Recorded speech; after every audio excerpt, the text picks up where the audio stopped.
This is St. Louis Cardinals baseball. And a Sunday afternoon in the Gateway City. The Cardinals looking for a weekend sweep. Game number 3, the San Diego Padres and the St. Louis Cardinals. And welcome to the broadcast booth at Busch Stadium. I'm Dan McLaughlin. Rick Horton is alongside, and Jim Hayes with us as well. Ricky, the Cardinals are trying to make it 8 straight wins, and we're having some fun here at the ballpark. Well, yesterday was a signature win for the Cardinals. It could not have been more electric at the ballpark. And a lot of folks saying, and I agree, Busch Stadium was normal again here yesterday. And a big reason why you have those kind of moments that bring the crowd into it. And we have seen that here in the last week or so from Tyler O'Neill. Well, the Cardinals are winning, and Tyler O'Neill is hitting. I think those two things go together. Now, Tyler's going to strike out some. We understand that and accept that. But he's also going to do damage. He'll do it on fastballs. He's also hit a number of curveballs out of the ballpark this year, and he's up against Jake Arrieta here this afternoon. So a pair of veterans squaring off in game number 3. The lefty, Jay Happ. The righty, Jake Arrieta. The Padres, the Cardinals coming up on Bally Sports. On the banks of the Mississippi, the Gateway City of St. Louis. Padres, Cardinals, game number 3 is coming up, and Jay Happ will throw our first pitch this afternoon. And Ricky, he's been pretty good, in particular when he's using his defense. Well, he's using the two-seamer more. He did his last time out. He made an adjustment. He's a guy that's got the spin rate up in the zone, but he has a very good changeup, too. I didn't realize his changeup was so good. Throws it for strikes a lot, and he's a pitch maker. Of course, the Cardinals have several pitch makers now in their rotation. The elder statesman of this rotation since August 1st, Adam Wainwright, Jay Happ, John Lester. They've combined for 27 starts, 14 of which have been quality starts from that trio. Today, it's Jay Happ. Does the excitement continue here at Busch Stadium? Some great moments over the weekend. We'll find out. It's game number 3. Cardinals, Padres, and it comes your way next. St. Louis Cardinals baseball on Bally Sports Midwest is brought to you by Budweiser, this Bud's for you. And by Chevrolet, the #1 selling brand in the St. Louis area. Find yours at your Mid-America Chevy dealer. Beautiful day here in the Gateway City and a Sunday afternoon. Last night's hero, Tyler O'Neill, the go-ahead home run to give the Cardinals a 3-2 lead. It was the 6th home run in the 8th inning or later this season for Tyler O'Neill, and it came at the perfect time. What a great moment it was, and a terrific victory for the Cardinals, and a great celebratory day, too, as the Cardinals honored the 2011 World Series champions, and a packed house here at Busch Stadium. We've got another nice crowd here today, and they're going to watch Jay Happ pitch, and that Jake Arrieta will pitch, of course, for San Diego. The Hyundai pitch arsenal of Happ. He has a 4-seamer and a 2-seamer. The changeup he's also using more and more, and he also throws a curveball. But Happ not going to overpower you, but he has been pounding the strike zone. He has not faced the Padres since all the way back in 2012. Fernando Tatis Jr. at the top. Then Cronenworth and Machado.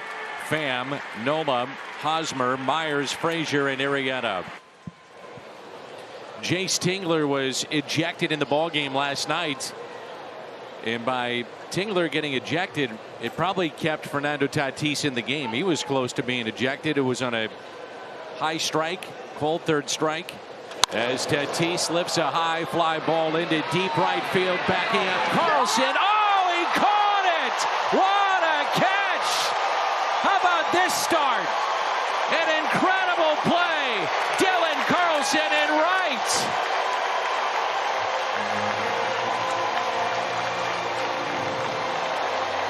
What a way to start a ball game. First pitch. Drive to right. Carlson. Perfect timing up against the wall, going full speed.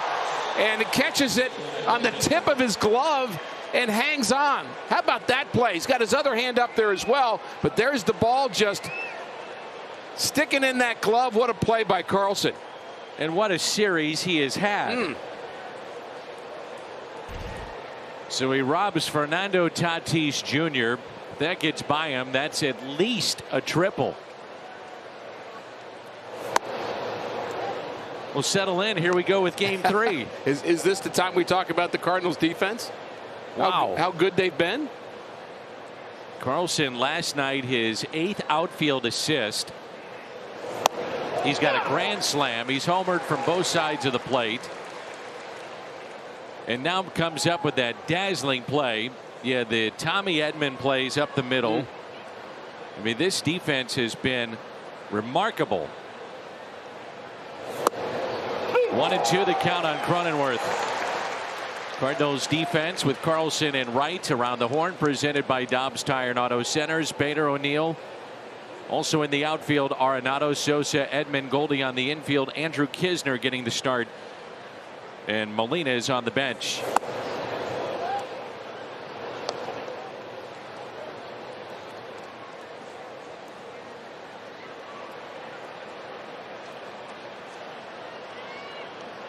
.41 outs above average in Major League Baseball. That leads, St. Louis leads in that category, and defensive runs saved, they lead in that category as well with 76.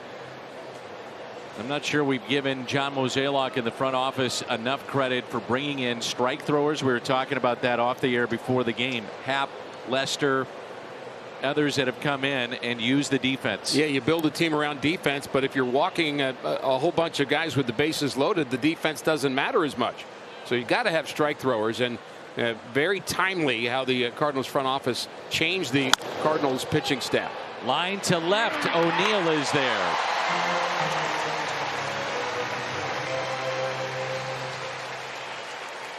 The current standings in the wild card of the National League, and the Cardinals with a 2-game lead over the Reds, 2.5 in front of the Phillies, and now Padres. Mets are 7 back, and already the Dodgers have a 6-0 lead in Cincinnati this afternoon. That's Kershaw pitching for the Dodgers today against Miley, and defense that we've seen already in this game can demoralize the other team. We've seen that time and time again, and you know it from the other side. Somebody makes a great play, you're thinking, oh, we got a rally going, and then you don't. And you just almost can feel the players' disappointment in that, and it can have a lasting effect. Especially from the Padres' perspective of a devastating loss last night. Some around their organization were saying that follow them, that was probably the worst loss of the year for them. They finally got good pitching out of Darvish. They're leading going into that 8th inning, and they cough it up in a crucial game for these two teams.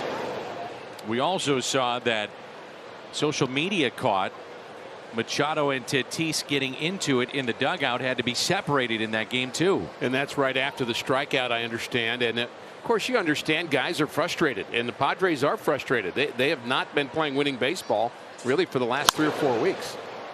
And the 2-1 lifted into right field. Dylan Carlson, he's going to get a nice round of applause as he trots into the dugout.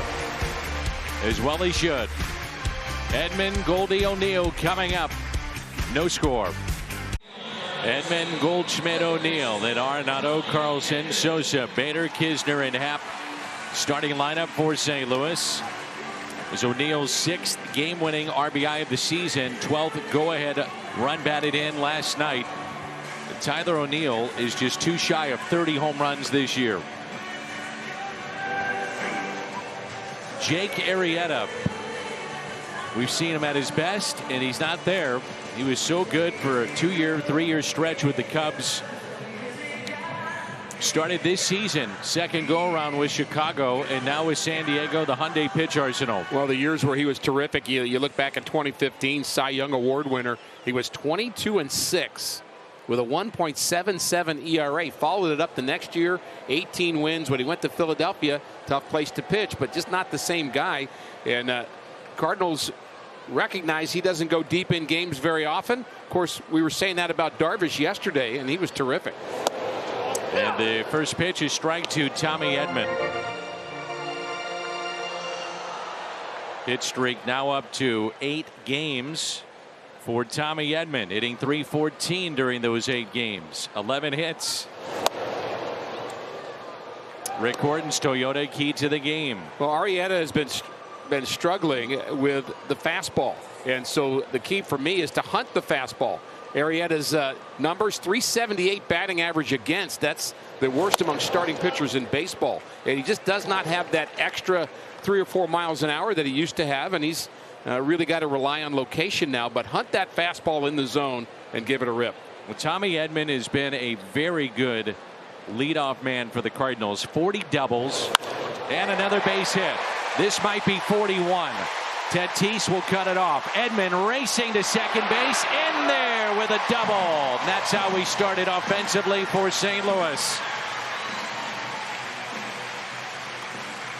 131 hits for Tommy Edman, and among National League leadoff hitters, he's first in hits, 4th in runs, 4th in extra base hits, and 2nd in total bases. And here's why Tommy Edman has so many doubles. That's a single for most guys. You've got Tatis, who can fly in center and has a cannon, and yet Tommy Edman right out of the box thinking 2. He's able to beat the throw into second. So 41 doubles, but I can tell you, Dan, 10 of them were probably base hits for most people. Just like that. Here's Paul Goldschmidt. 26 home runs. He's driven in 87, and the OPS at 853.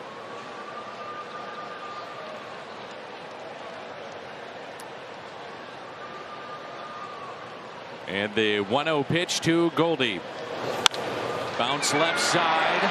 Under the glove of the shortstop Cronenworth, into shallow left. Runners at the corners and nobody out.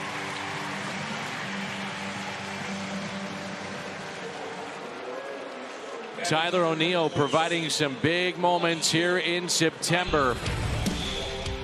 Somebody has to step up and sometimes carry a team, and right now down the stretch it's the Cardinal left fielder. I love this home run here because that pitch was 3 inches inside. It was a fastball, but that's the bat speed of O'Neill. Now, he hit a slider here last night, and a big home run in the young career of Tyler O'Neill, and then the emotions came after that, not only for his teammates but also for 40,000 folks here at the ballpark. First pitch to him, breaking ball and a strike. So he's hit in 7 straight with 3 home runs, 9 runs driven in the 7. He's also scored 7 runs in 7 straight games. Runners at first and third, and the 0-1 pitch to Tyler O'Neill. Off the plate, Arenado on deck. We can hear it even here in the first inning on a Sunday afternoon. The crowd there's a buzz to it. Energetic, no question. Over 30,000 here again today, maybe close to 35,000. Feels normal again here at Busch. Sure does. The Cardinals had been 2-54 when trailing after 7 innings prior to last night. Came back late, won the game, puts the Padres now just 4 games above 500, 2.5 back, and the Cardinals are looking to go to 10 games above 500 for the first time this year. And trying to make it 8 straight wins. The 1-2. Last time the Cardinals had an 8-game winning streak was in August of 2018. Well, if you're going to get hot, I think mid-September is a pretty good time to do it. Is it ever?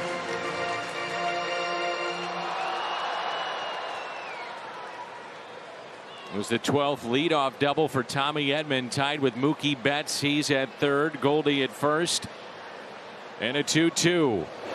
Fouled back.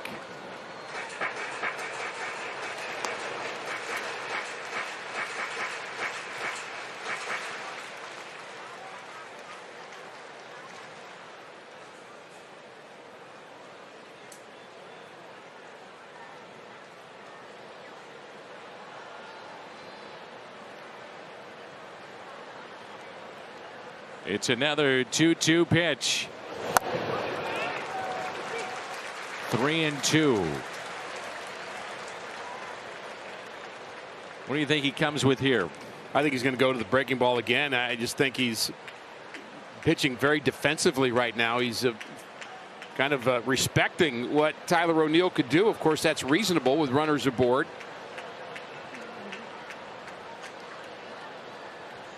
And a 3-2 pitch.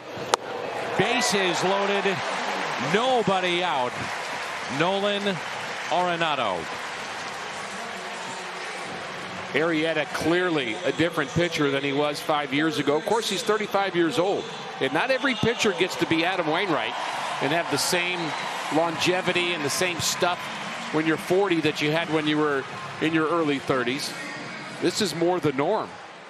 And he's just having a rough year, and the Cardinals can give him a rough inning here. Arenado is 0 for 6 with the bases loaded this year. The Nolan Arenado hat giveaway today. One shy of 100 runs batted in. Ball 1. I feel a seat cushion moment coming on. Maybe so. Trying to become the first Cardinal with 100 driven in since his good buddy Matt Holliday in 2012. Bases loaded. Nobody out. 1 ball and no strikes on Nolan Arenado.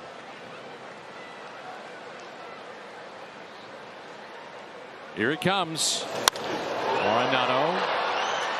The fly ball into shallow center. Tatis dropped it. He drops it. The throw to the plate, not in time. The Cardinals score a run and still nobody out. He tried to get Tommy Edman. Thank you very much. 1-0 St. Louis.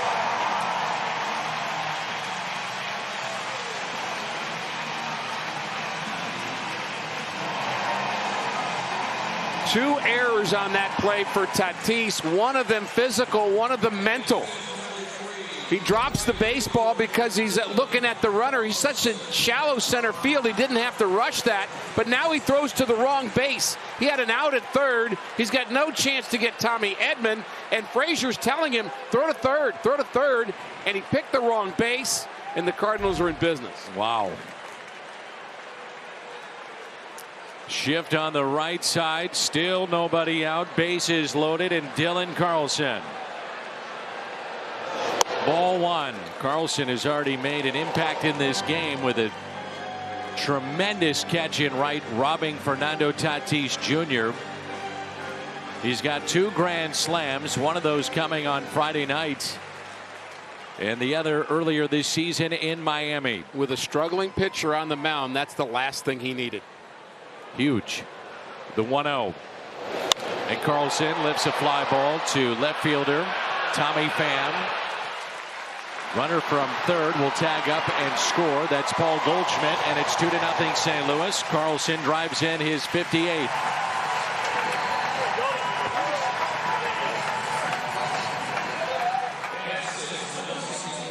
Fernando Tatis Jr. in center field. They're trying to be careful with that shoulder. He's been on the IL twice with it.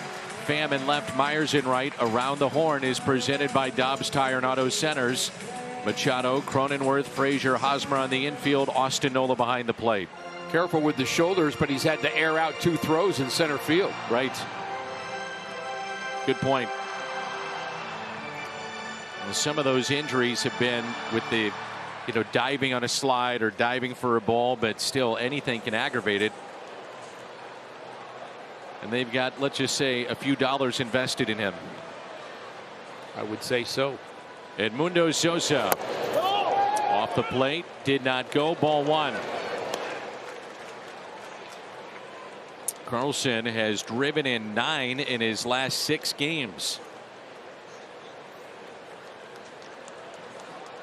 Fiesta Cardinals today. Like to see Edmundo celebrate that with a good game offensively. 2 balls, no strikes. Bader on deck. Ricky, I'm going to go back to your point of what you said earlier with Dylan Carlson and that catch with the game we had last night, it just, from the Padres side of things, can be demoralizing. It's painful. Yeah, I mean, it just, you get that here we go again feeling, or even worse, to say it hasn't stopped. I still have that feeling from yesterday. The 2-0 is hit out to left. That ball is down. 1 run will score. Sosa on his way to second, and he's made it a 3-0 St. Louis lead. Fiesta Cardinals and Sosa with a double to make it 3-0. Mundito does it again. Every game he does something to help you win. So it is Fiesta Cardinals from the country of Panama, the only Cardinal player from there.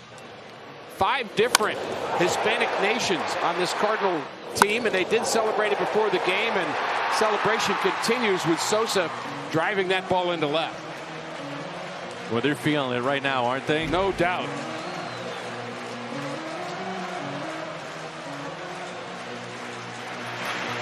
Craig Stammen already up and throwing now for the Padres.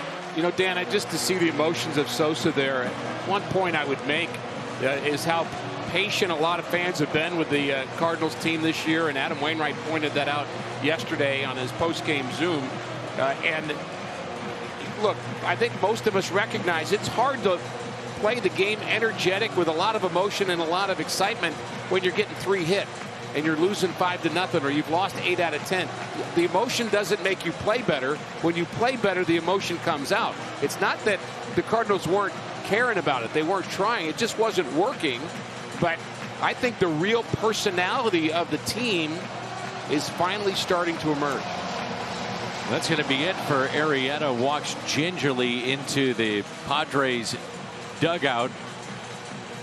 And the Cardinals, they're feeling it. 3-0 already here in the first inning. Runners at second and third. 1 out. Bader coming up. Stammen coming in. So Jace Tingler has to go to his bullpen. Arrieta out. Runners at second and third with 1 out. Craig Stammen, longtime Washington National. He's been with the Padres since 17. Is into the ball game. Fernando Tatis Jr. has been involved in 2 key plays already here in the first inning. 1 off his bat. Great catch was made. This one a drop with the bases loaded. And as Ricky pointed out, the out was right in front of him to third with a force, but tried to get Tommy Edman scoring. Allowed the bases to stay loaded. A run scores, and then no out recorded. And Frazier telling him third, but he had already had his mind made up. And again, you're talking about an infielder playing the outfield, and they're trying to keep his arm straight, of course, because of his injuries, but out of position, clearly. Very athletic, of course. And between the innings here, between the break when Stammen was coming in, he's going to get as many warm-up tosses as he needs. Both the left fielder Pham and the right fielder Myers were out trying to console Tatis a little bit. He was down on one knee in center field, and I think they got that job done. But he knows how big a play that is in this game. This was the 279th career start for Jake Arrieta, and today will be his shortest outing of his career. Beautiful day here at Busch. Fans are charged up here in the Gateway City, certainly here at this ballpark. Now try to add on.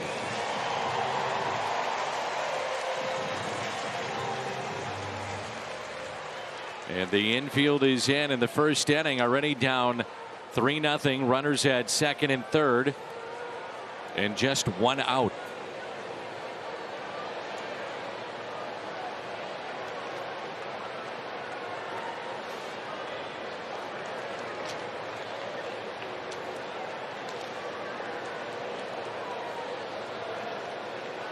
This is a nightmare start for the San Diego Padres. Already feeling it, struggling down the stretch, having dropped the first 2 in this series. First pitch to Bader. Bader hitting .286 with runners in scoring position. Just have to press the momentum here. No question. Get more.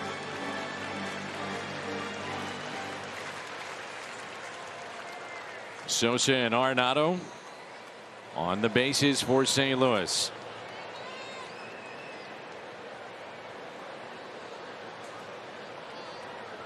And the 1-0.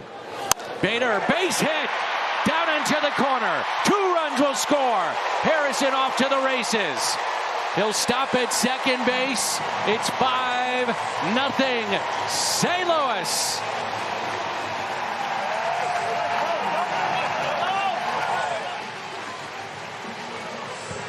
Keep going, indeed.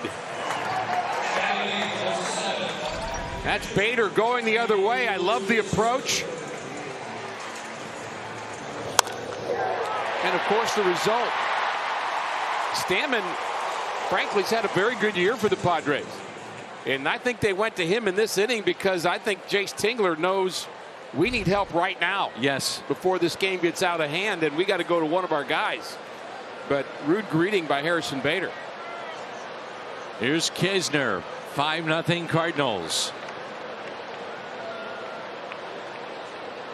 1 out runner at second. Kisner with a huge hit for the Cardinals in New York in extra innings, coming off the bench to drive in 2. Last time we saw him at the plate.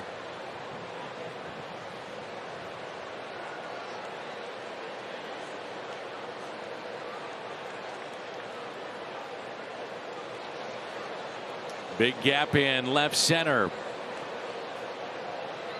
And the 0-1 pitch to Kisner. Kisner hits it down the left field line and yanks it foul.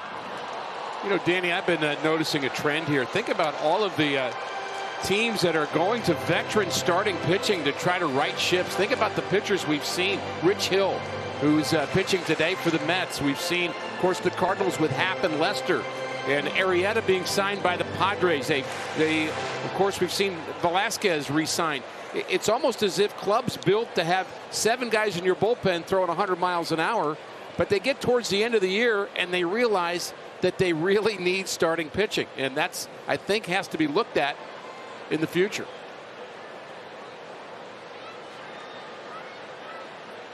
Oh, 2 pitch on the ground at third. Machado. And there's 2 away. To that point, Ricky, I thought going into the season, and I was dead wrong. I thought the Cardinals were covered with enough starting pitching, and they just weren't. Yeah, well, so the covering of starting pitching usually includes developed AAA guys who are ready, but you didn't have a minor league season last year, which I think has compounded the problem. Sure. You've had guys that are maybe a little slower in coming because of that. I mean, what if Zach Thompson and what if Matthew Liberatore would have had a full season of minor league games? I don't know that they've been ready, but maybe. And what if Jake Woodford had more opportunities to start? I just think that's part of the dilemma, and all teams are facing that. 9th man to come to the dish, the pitcher Jay Happ. I say it all the time, when a starting pitcher comes up in the first inning, it's a good start. And still a long ways to go. Bader, the runner at second after his double that brought in 2, and Happ pops it foul and out of play. 0-2 the count.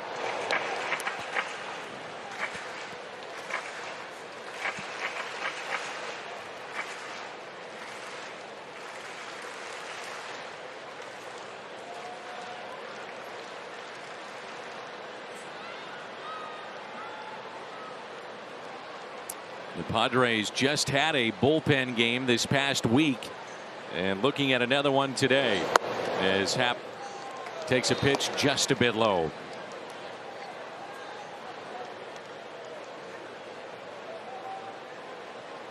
Fernando Tatis, a key error in this inning, just his 6th start, by the way, in center field.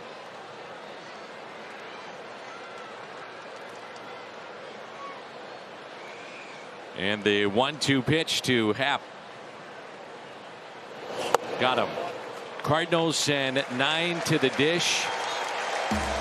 4 hits, 3 of which are doubles. They score 5 runs. A little help from Tatis. Sosa fired up. So is Bader.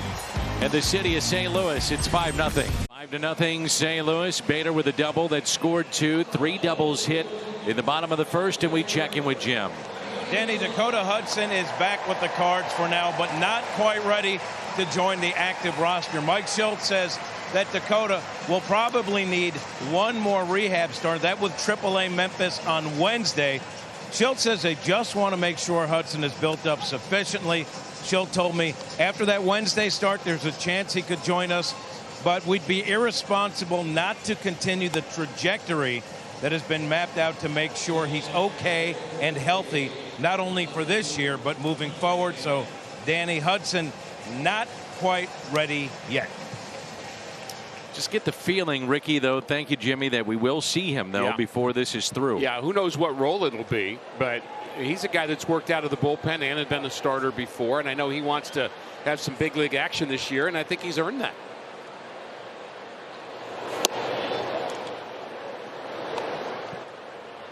Tommy Pham, Austin Nola, Eric Hosmer here in the top of the second. The 1-0 pitch by Happ. 2 balls and no strikes.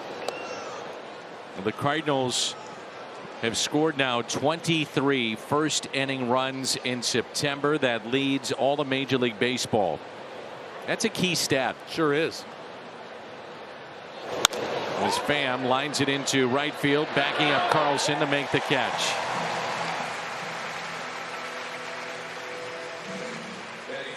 So Happ has gotten the first 4 that he's faced. MLB The Show is available now on Xbox One, Xbox Series X, and Xbox Game Pass. Own your rivals, own the show. Rated E for everyone.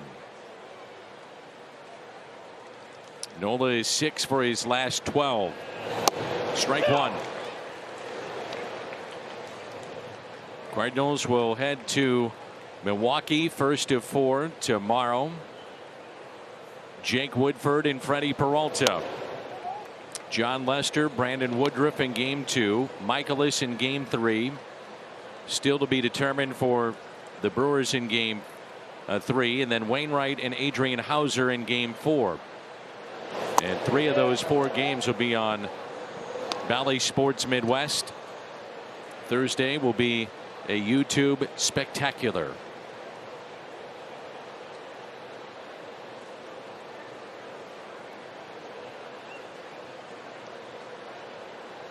The 2-1 pitch. Out of play, and it's 2-2. Cardinals then head to Chicago in the first of 4. One of those a doubleheader. And we'll wrap it up at home against Milwaukee and Chicago. So after today, it's all Brewers and Cubs. It's a little strange. I don't recall a schedule ever like that. I'm with you. Sosa to his left. 5 up, 5 down. Brings in Eric Hosmer. This is the other thing that Happ's been able to do, and Lester at times. When guys are cheating, they'll go in, Ricky. Yeah, you got to use both sides of the plate, and he uses the inside corner, gets him to barely hit that on the handle, and so La Cocina, as they would say on Fiesta Cardinals, in the kitchen, and you know, you got to still keep pitching. You have the lead, but and everybody can be happy about that. But if you're Jay Happ, you have to stay exactly where you were and almost pretend that it's 0-0 or 1-0. Let's say that you've got to do your thing. You can't kind of just float into 5, 6, 7 innings of this game. You got to pitch your way there. 0-2 with 2 outs. Hosmer was used as a pinch hitter last night and struck out to end the game. Sun shining brightly, peeking through the clouds. Hosmer just 1 for 12 in his career. Interesting that a couple of guys that hit Happ well not in the lineup. Jurickson Profar being one of them. 1-2 pitch and a strikeout for Happ. His first of the afternoon. Midway through 2. Redbirds on top. And Tommy Edman started this game with a double. And we mentioned the numbers earlier. But among National League leadoff hitters, he has been one of the best. It's funny, you hear some say, well, should he be that Swiss Army type player like a Ben Zobrist of the Cubs? And he was great in that role with Tampa Bay, Kansas City, and Chicago. But I mean, you play the full 6 months to see the full body of work and what he's doing defensively, and now as a leadoff man, not sure I want to mess with that. I think he's an everyday second baseman, and just keep him there. And keep him in that leadoff spot too. He's been productive. He had a couple of swoons, but for the most part, good contact. Out to Tommy Pham in left, and he'll make the catch. Tommy Pham, when he was in St. Louis, would talk about days like today. Yeah. Keratoconus, again, the eye issue and condition he deals with. He said that sunshiny days were the toughest for him, where you might think, well, you'd be able to pick up the seams or pick up the ball easier out of the hand of a pitcher. And he said this is the toughest time for him to play games. I always enjoyed being around Tommy. Oh, yeah. I thought he was a gamer. He played hard. He was honest. Tell you what he'd think. Oh, did he ever. And I appreciated, as you pointed out the other night, the long road that he took to get to Major League Baseball. Worked very, very hard. Goldschmidt with a base hit that snuck under the glove of Jake Cronenworth, and then he scored back in that 5-run first.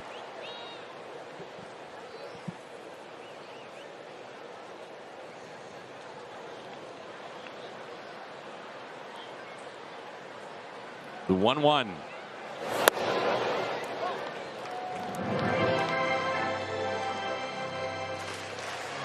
Paul Goldschmidt, slow start, and has not looked back after he got hot. Ricky, the Cardinals are 49-15 when he scores a run.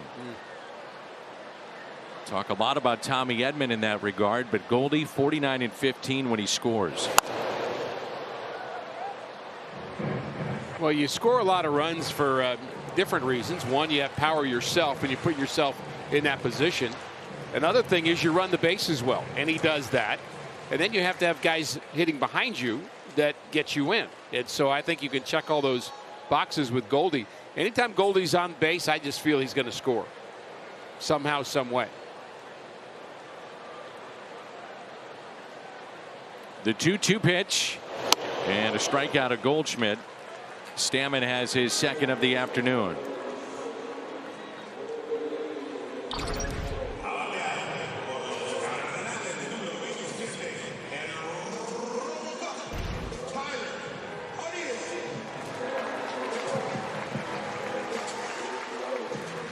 There's Tyler O'Neill, walked and scored back in the first inning. It is a tough stretch of baseball that the Padres have remaining on their schedule. 2 outs and nobody on for Tyler O'Neill. First pitch to him, taken high. You know, Danny, we watch a lot of baseball and have done that together over the years, and we know Cardinal fans watch a lot of baseball, but very rarely do you have one of those days where the game's over and you kind of wish it wasn't after a victory, especially. Gallegos was great in the 9th, and Tyler O'Neill's moment in the 8th, but there was so much energy in this ballpark. It just felt as if it was like an October game where we needed to take the party to the streets. And I'm sure there are some of the fans that did exactly that last night. I'm sure they obliged. I could have joined them probably. Here's a 1-1. Well, I think to your point, Ricky, it's with everything we've been dealing with for 20-21 months. The fact that there were no fans in the stands last year. We began with limited attendance. We've seen smaller crowds, but last night it felt like Cardinal baseball again. For me, maybe the first time. The 1-2, and O'Neill pulls it foul. Yeah, we had a hard time getting the cardboard cutouts to have a nice party after the game. No question. Kind of boring. So the Padres, by the way, will have San Francisco, Atlanta, the Dodgers, and the Giants again to wrap up. Tough road. The Phillies have the easiest road, and there's a game for scoreboard watchers to be concerned about. That game actually starts tonight. The Phillies are in New York. And a strikeout of Tyler O'Neill. 2 in the inning, 3 in the game for Stammen. 5-0. Day here at Busch Stadium. Nice crowd on hand on this Sunday afternoon. The T-Mobile coverage cam. Well, the Padres and Cardinals were in 2 very different places entering the month of August. 2 months to go. San Diego just a few games behind the Giants, and the LA Dodgers striking distance. Cardinals were hovering around 500. And really, it just seemed like they were unable to get the traction to get to 5. And today, maybe 10 above 500 for the first time this year. And here's Will Myers. And the script was flipped for these 2 teams in the last 7 weeks. So now that you're in a different position and you're the one being chased instead of the chaser as the Cardinals, you have to just keep that momentum and keep that mojo going, because that now the other teams are the ones that look out on the scoreboard and say the Cardinals won again. And so the idea is to win, take care of your own business, and don't look back. Don't look to see if somebody's gaining on you, as Satchel Paige would say. Just win your game and create more stress and pressure for the people trying to follow you. Cardinals are doing that. Reds 2 back. Phillies, Padres 2.5. The 2-2. Swing and a miss and a strikeout. Number 2 today for Happ. Well, this weekend we're celebrating the 2011 World Championship Club, the 10-year anniversary. A few weeks ago, Ricky, we did a look at where the 11 club was with this club, and they're about even. And look at that at this time in terms of records of that year and this year. So they were 4.5 out in 11, now 2 up in the wild card. Obviously, it took all the way till literally the final game of the season to win and have someone lose to get in, but very similar to what's happening here. Yeah, and so you realize there's that glimmer of hope. Now you still have to get it done, and are we saying it's going to happen? I mean, who knows? But the point is that 2011, I think what that really shows is how special 2011 was.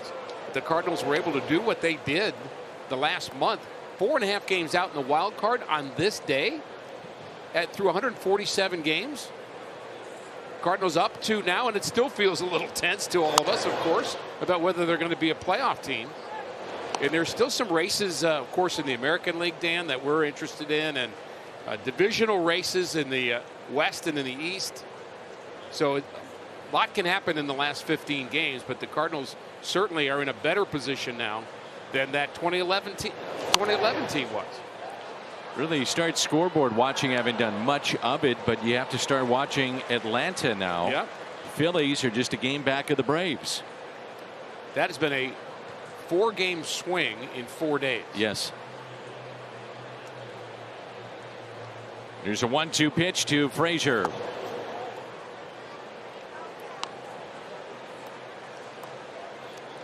Mentioned Rich Hill is starting against the Phillies today in New York. That game starts just after 6 o'clock Central Time, and Kyle Gibson is starting for the Phillies.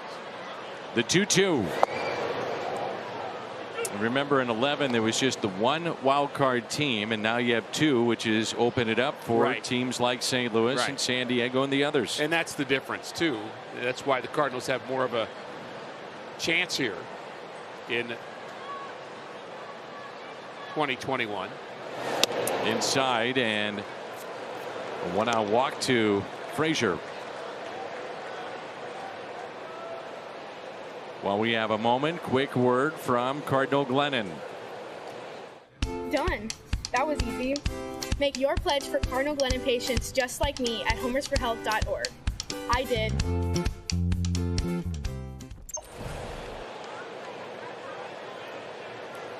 One out and a runner at first.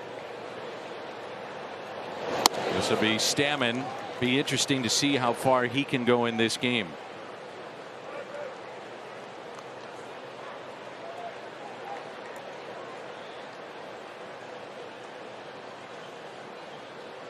Eight right-handers, 3 lefties in the bullpen for the Padres. Strike 2. Cardinals 11-6 right now in the month of September, 4th best in the league. You mentioned the Padres having a bullpen game, and of course we had one of those with the Dodgers too. And I made the comment during the Dodgers series that a bullpen day is a good idea until you have to have another one. Right. Like this. Out in front of the plate, Kisner will go to first and get the shore out. May have had a play. Frazier runs well though, and there's 2 down.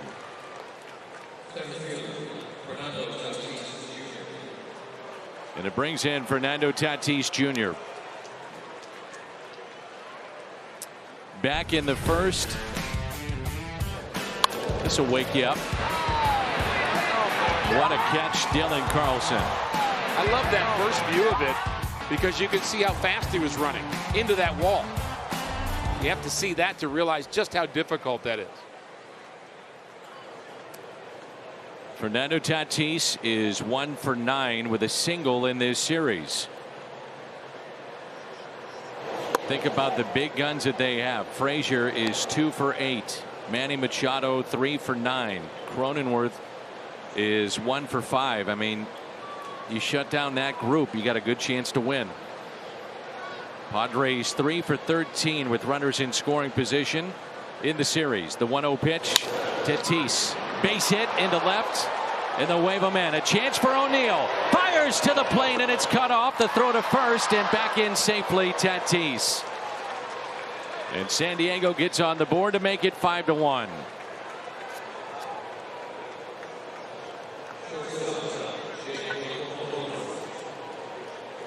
'92nd run driven in by Fernando Tatis Jr. Hard to keep him down for a series. He's going to do something to hurt you. Of course, the Cardinals know all about that from last year. Oh, do they ever? That ball was hit hard. Sosa tried to keep the ball in the infield, and Tyler did everything he could, but he would have been safe at the plate. Arenado did the right thing cutting it off. And you keep the tag on if you're Goldie, just in case he comes off the bag. Well, that's one of those little things that Goldie does, and he does about 50 other little things well.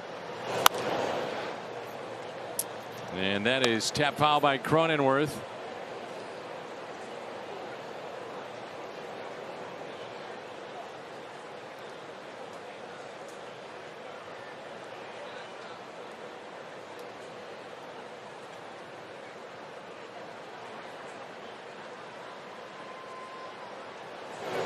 One ball and 1 strike.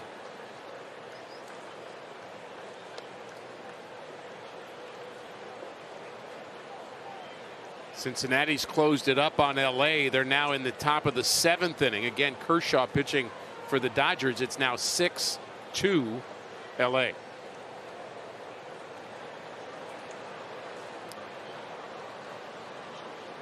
The 1-1 pitch to Cronenworth. 1-2.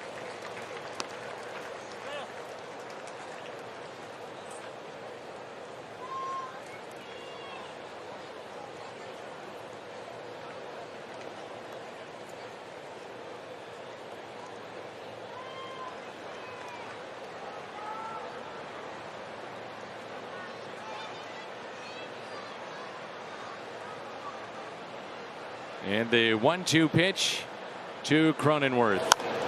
On the ground and tapped foul. Andrew Kisner working with Jay Happ. He's caught 6 of the Cardinals' 15 shutouts this year. Also caught a pair of 1-0 losses this season. He's done a nice job as the backup in a tough spot. And he's got a low catcher's ERA. That's not something we talk about a lot, but what is the ERA of the staff while you're catching? And his is really good. And if your backup catcher is just maybe kind of a notch below your regular catcher, you kind of deal with that, but he's been much better than that. And we mention it all the time, but the fact that you're backing up Yachty, you're just not going to play all that much. Although the Cardinals on day games following night games here in the final 4 or 5 weeks have been giving Kisner some of these starts. Cardinals 21-15 when he starts. Out to right center, And the catch made by Harrison Bader. Padres get on the board. 5-1. Make sure and download the McDonald's app. Grab a $1 any size frozen beverage every game day. Valid April 1st through October 3rd on every Cardinals home or away game at McDonald's. Nolan Arenado came up with the bases loaded, nobody out. Fly to shallow center, drop by Tatis. And it is his hat day, and they're out in full force today. The Nolan Arenado hat day giveaway.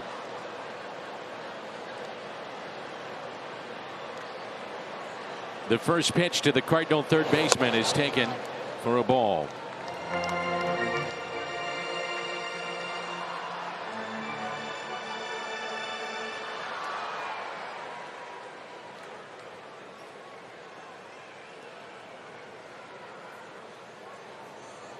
The 1-0 pitch. And a foul ball. Stammen came in with 2 on and 1 out back in the first in relief of Jake Arrieta, now pitching here in the third. Double by Bader, a huge hit in that first inning, 5-run first inning for the Cardinals, and it gives them a nice lead, but leads are never comfortable. You just, especially if you're this early in the game, you've got to find ways to continue to tack on. And the 1-1 pitch. Arenado a base hit. His first hit in the series. He's 1 for 9. Remember, in San Diego, he had 3 home runs.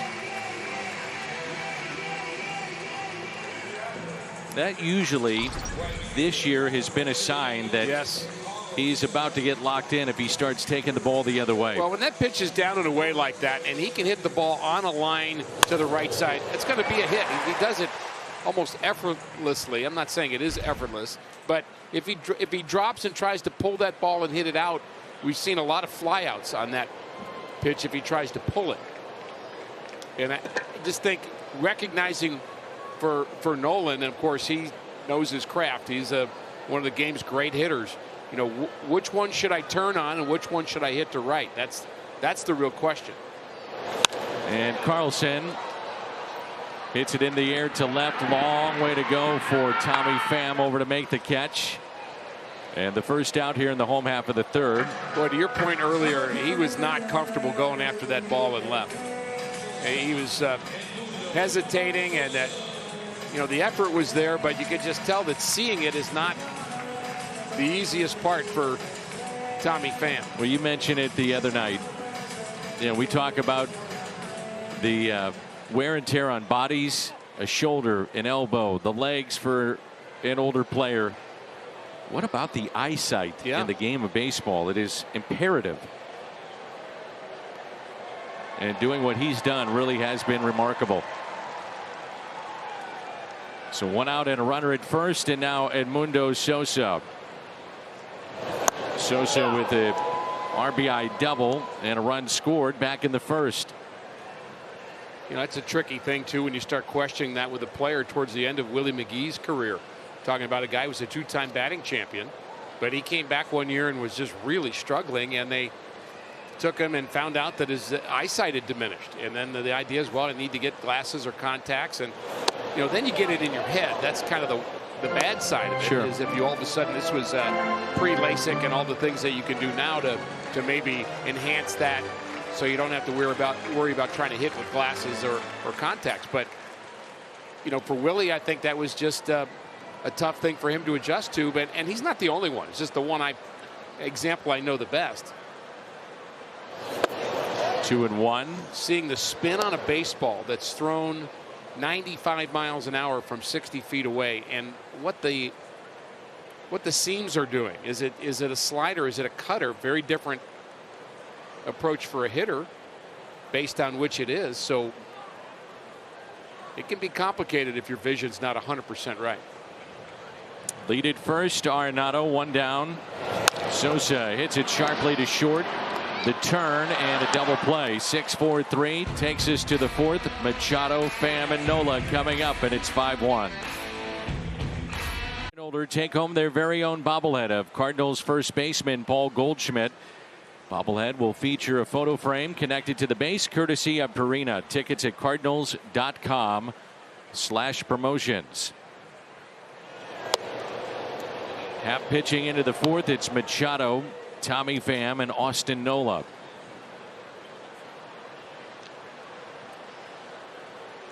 Cardinals with a shift on the left side of the infield, and the 1-0 is taken outside. 2 balls and no strikes. They're in the bottom of the 7th. Dodgers leading the Reds 6-2. Ricky mentioned the Phillies and the Mets coming up later tonight. A lot of talk of Fernando Tatis potentially being the MVP. What about Bryce Harper now? Well, they're 1-2 in OPS, and I think OPS is a pretty good standard bearer for determining the best offensive player in the league. That's, are you getting on and are you doing damage? Both of them combined.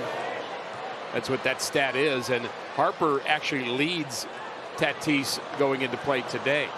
He's also first in slugging, second in on base percentage, third now in average at .315, and he's been coming up big here down the stretch. Well, if the Phillies are able to catch Atlanta, that's going to throw some weight his way as well. No doubt. Kisner will give it a look, and that'll find the seats. He is without question the single most important reason the Phillies are in that spot. The Major League OPS leaders: Harper, then Vlad Guerrero Jr., Tatis, Soto, Ohtani. Vlad Guerrero may win the Triple Crown and not win the MVP. Bounce slowly, right side, charging Edman, and an infield hit for Machado. Cardinals had that shift on, had a long way to go, and an infield hit.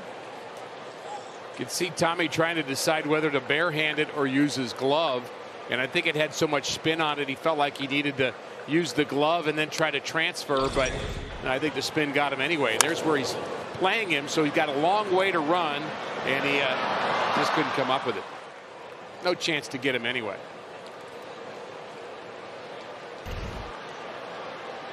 Can you convince me that Ohtani is not the MVP? Is there any chance he's not? There's no way. There's no way he can't be. I would agree.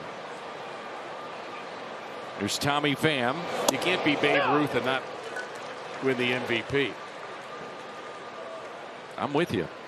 I mean, Vlad Guerrero Jr. may win the Triple Crown for both leagues and still not be the MVP. It used to make people mad when I'd say that I don't like MVPs being designated hitters because they're only half a player. Well, he's 2 times a player. Right. That one doesn't count.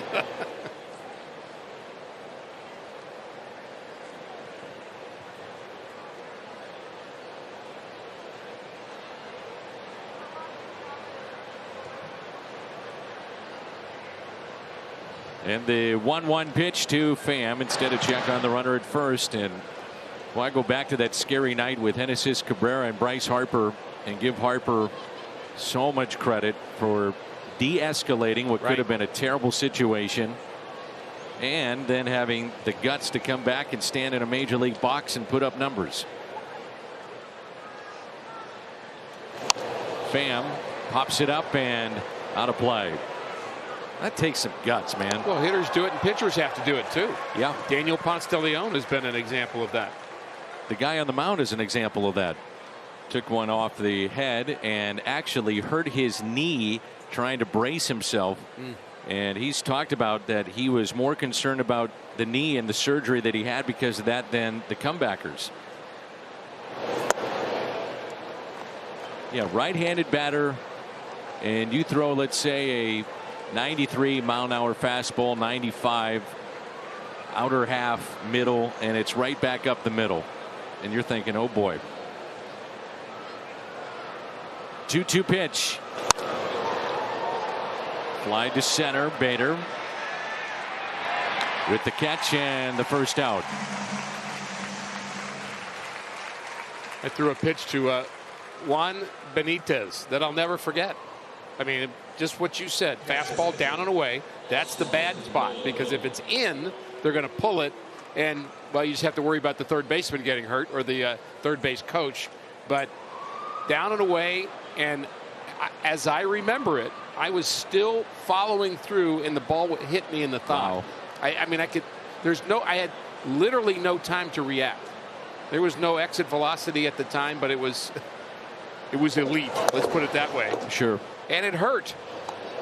And then you think twice about making that pitch again, don't you? No doubt. I think it affects the way you finish your pitch. So do you finish it and then try to play defense right away? No, you have to finish the pitch past that point of actually releasing it. 2-0 on Austin Nola.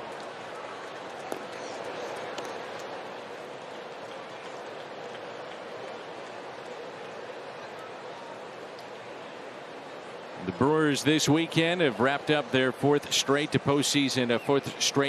postseason play. They had 4 stops in the postseason total prior to this run. And he went 2-1.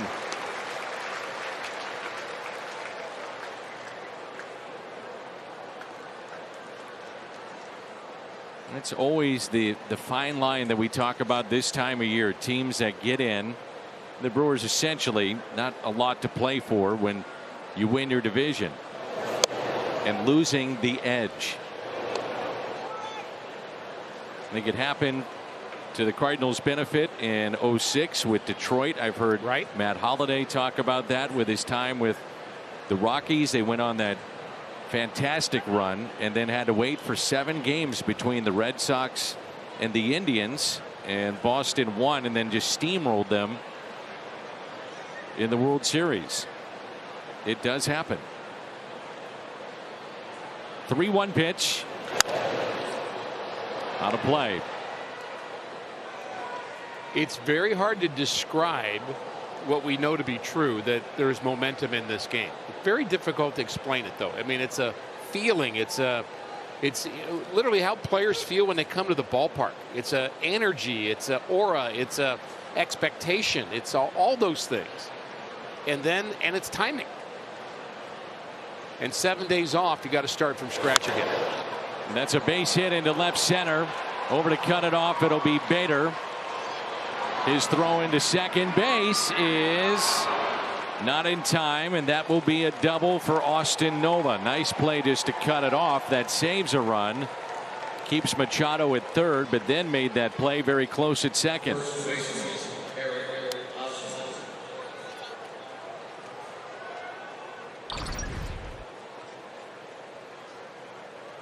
Really just a center cut pitch, 90 miles an hour. I think it was meant to be more of a cutter, but it just sat in the middle of the plate, and now Happ has some work to do.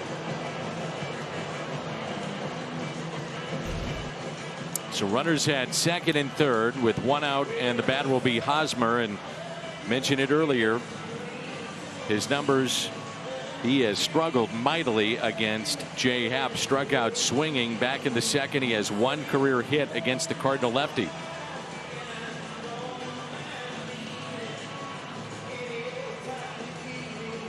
Imagine the Cardinals have to play the infield back here because you're going to concede 1 run on a ground ball, but you don't want to have the infield in and miss the chance of catching a ball and creating a hit which would score 2.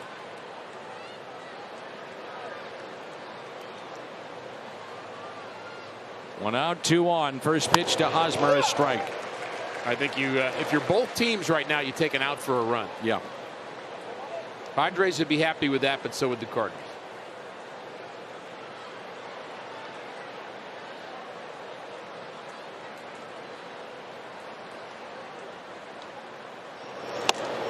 A ball and a strike.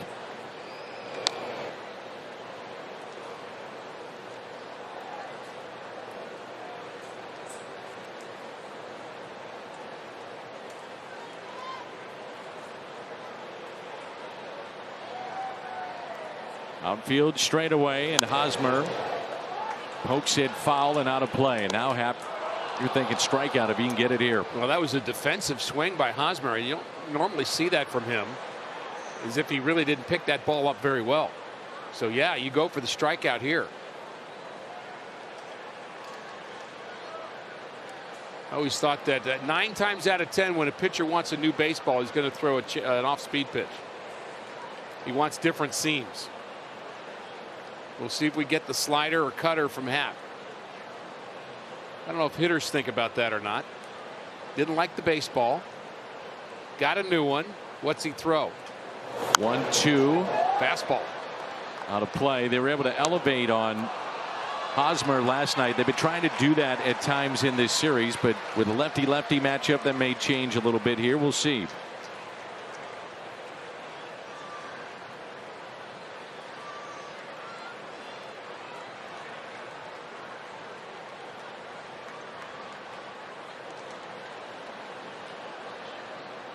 The 1-2 pitch and a ground ball that'll get a run in.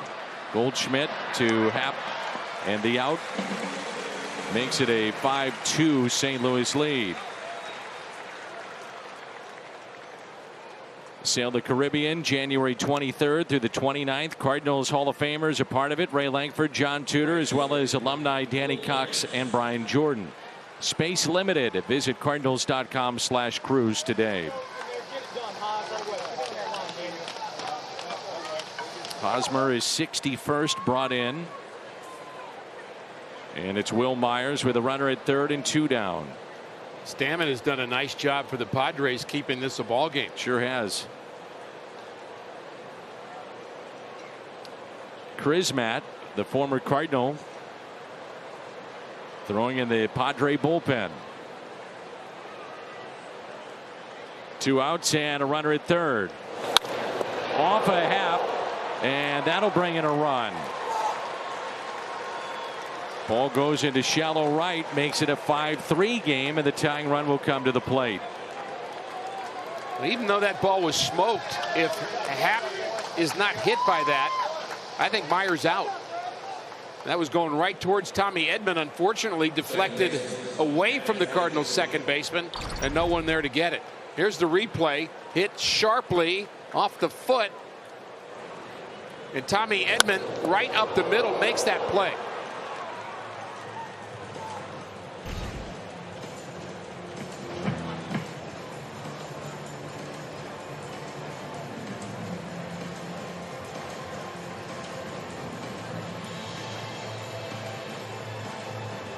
We were just talking about balls getting hit up the middle, and that may have hit in a wrong spot.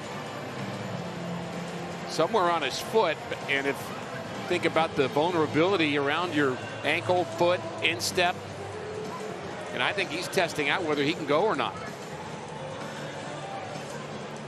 Are you talking about swelling that's going to happen, Dan? It'll happen quickly. It sure will.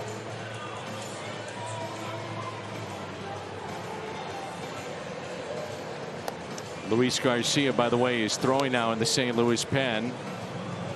Mike Schilt watching intently.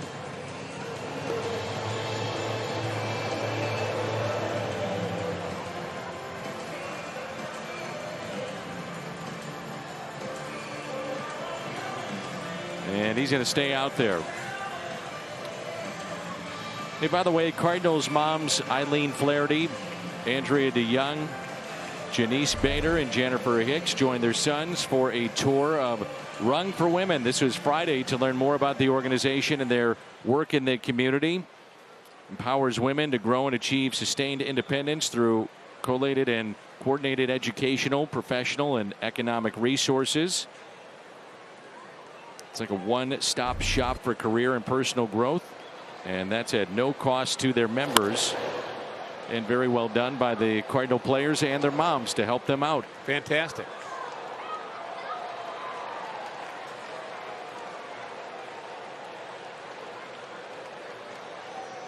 Here's Adam Frazier, who's 10 for his last 20. You know, Happ's spot, Ricky, is due up third. Got to wonder if the Cardinals would go to their pen in this spot. I think they will. I just think it's going to swell up. I think it's going to be an ideal spot to maybe just go to a new guy. He's given up 3 runs in this game. Your bullpen's well rested enough. I think that's entirely possible, Dan.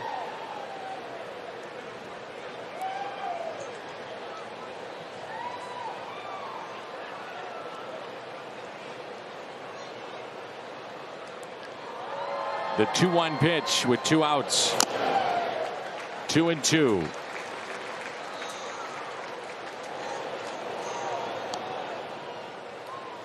The other reason is whoever pitches the 5th inning is going to get to Tatis and Machado. You might want a right-hander anyway. I think maybe that's the greater point with this 3rd time through. Those big bats coming up, and a 2-2 pitch to Frazier. Fouled back.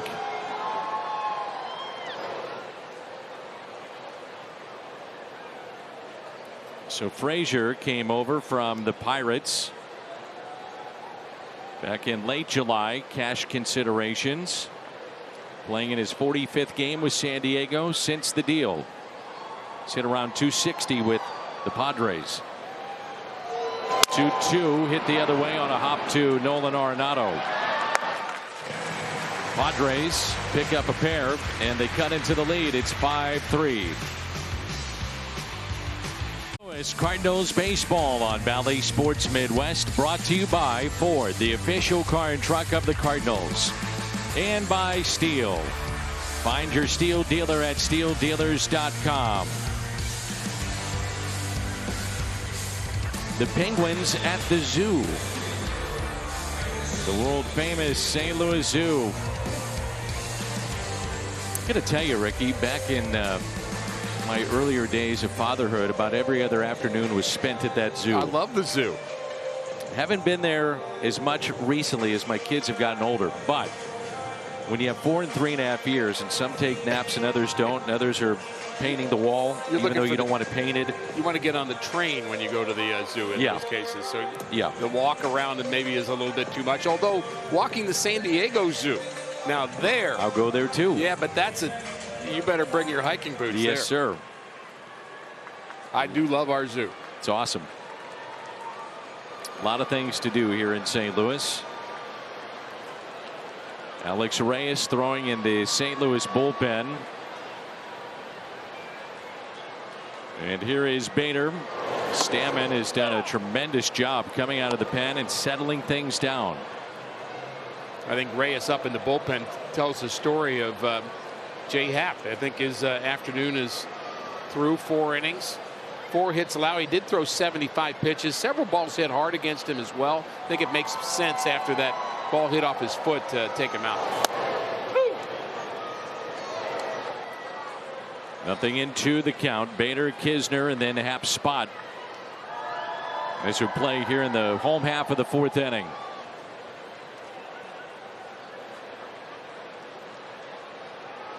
Shift on the infield. Shade him to right center in the outfield. Got a piece and stays alive.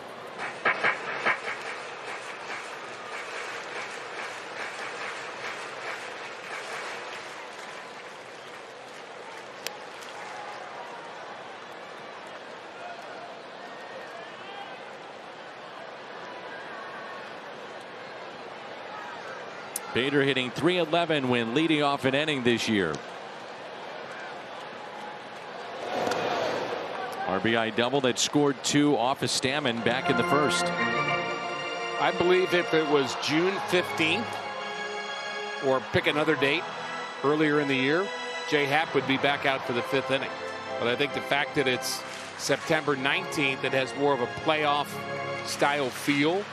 It is a pennant race, wild card race, and you've got a lot of extra players on your roster, pitchers especially, available. I think it makes sense to go to your pen. Fouled back.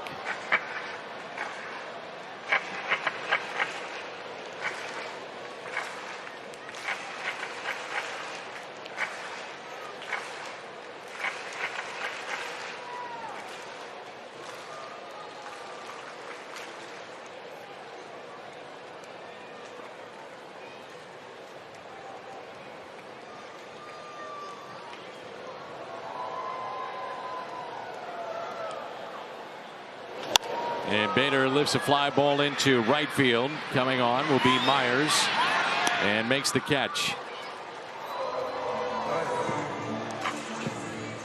Pierce Johnson throwing in the bullpen for San Diego. Padres' run in the third was the first half had allowed in 3 starts with Kisner behind the plate. And Jay has not moved to the on-deck circle. It will be Matt Carpenter, who picked up double number 300 of his career last night.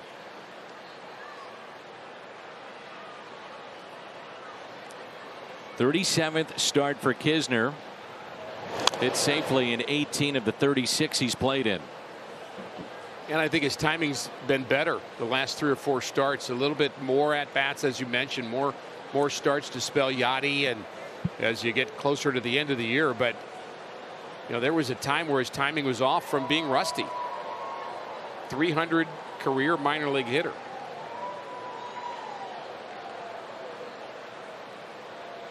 And the 0-1 pitch.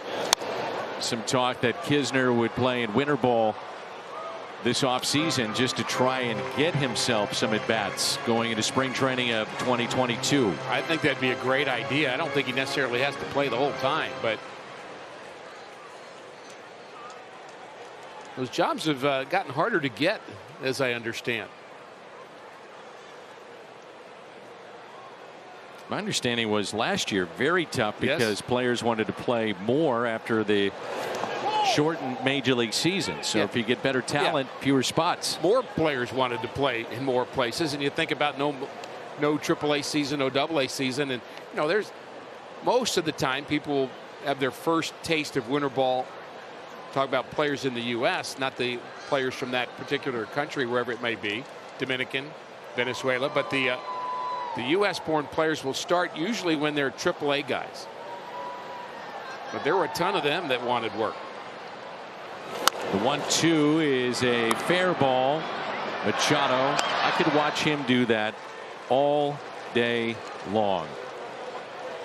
Now we got a guy that's pretty smooth at third base, and this dude is really smooth. Man, is he fun to watch. Ball right over the bag, so it is fair. And look at that. And like Arenado, he can throw on the run. Yeah. How many times, though, have you seen him, especially in his days with Baltimore? He would go into that foul ground and make that kind of play, and just a great player. Big league baseball, my man. It's the best. As you well know. Best on the planet. You got it. Well, as we talked earlier, celebrating Fiesta Cardinals, 5 different countries, Hispanic countries represented on the Cardinals roster, but also Canada. And, of course, South Korea. O'Neill, 28 home runs. 20th most in a single season by a Canadian-born player in the history of the game. Larry Walker, 49 in 1997, and Vladimir Guerrero Jr. closing in on that. And he was born in Canada, in Montreal.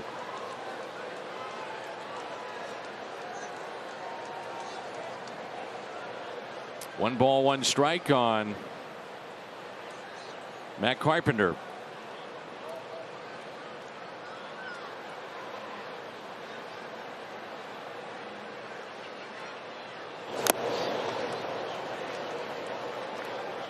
I'm ready to get Stammen out of the game. How about you? Yes. He's due up first next inning, and we'll try somebody else.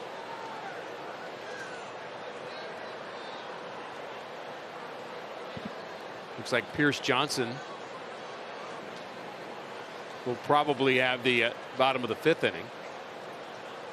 A pinch hitter coming up. Tatis and Cronenworth. If anybody would reach, Machado, as Carpenter pops it up.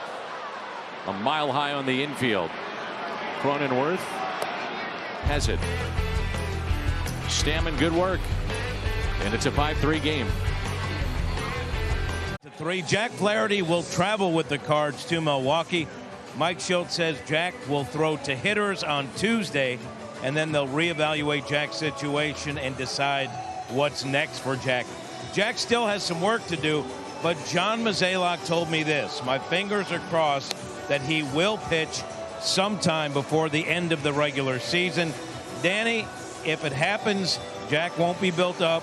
So right now they're figuring out how to best utilize him if and when Jack makes his return. All right, Jimmy, thank you. That's good news. And Alex Reyes, the Cardinals using Alex in all kinds of high leverage situations, and this could be one of them. Our Chevy called to the pen. And they're also trying to stretch him out a little bit. I think it may be a blessing in disguise. The idea was to get Alex close to 100 innings this year, because his innings have been down due to injury the last couple of years, and in the closer role he wasn't going to get anywhere near that. So we may see him for a couple of innings in this game and other games. And the Cardinals, of course, hoping for extended play in 2021. The idea of Alex being a starter next year is still plan A at this point. This is Grisham 0 for 3 against Reyes. One of the great things, Ricky, we've had this year as the ballparks have opened up is allowing our season ticket holders back at the season ticket holder events, and they invest in the Cardinals, so they try to pull back the curtain a little bit, give some info to those that have invested in them. And John Mozeliak was speaking at the recent one I emceed, and he was asked about Reyes and being a starter, and he said, look, he's an incredible talent. We have to remember how young he is, how few of innings in games he's actually appeared in, even though it seems like he's been here a long time, and he has, but not at the major league level. He said, so if that's the direction he wants to go, more than likely we would do that. And he also mentioned another name, Jordan Hicks, right, in a rotation potentially. The 1-2 pitch.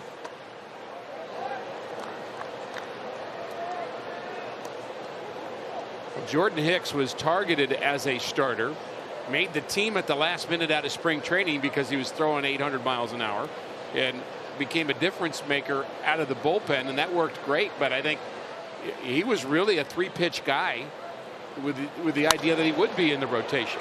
Into right, and there is Carlson.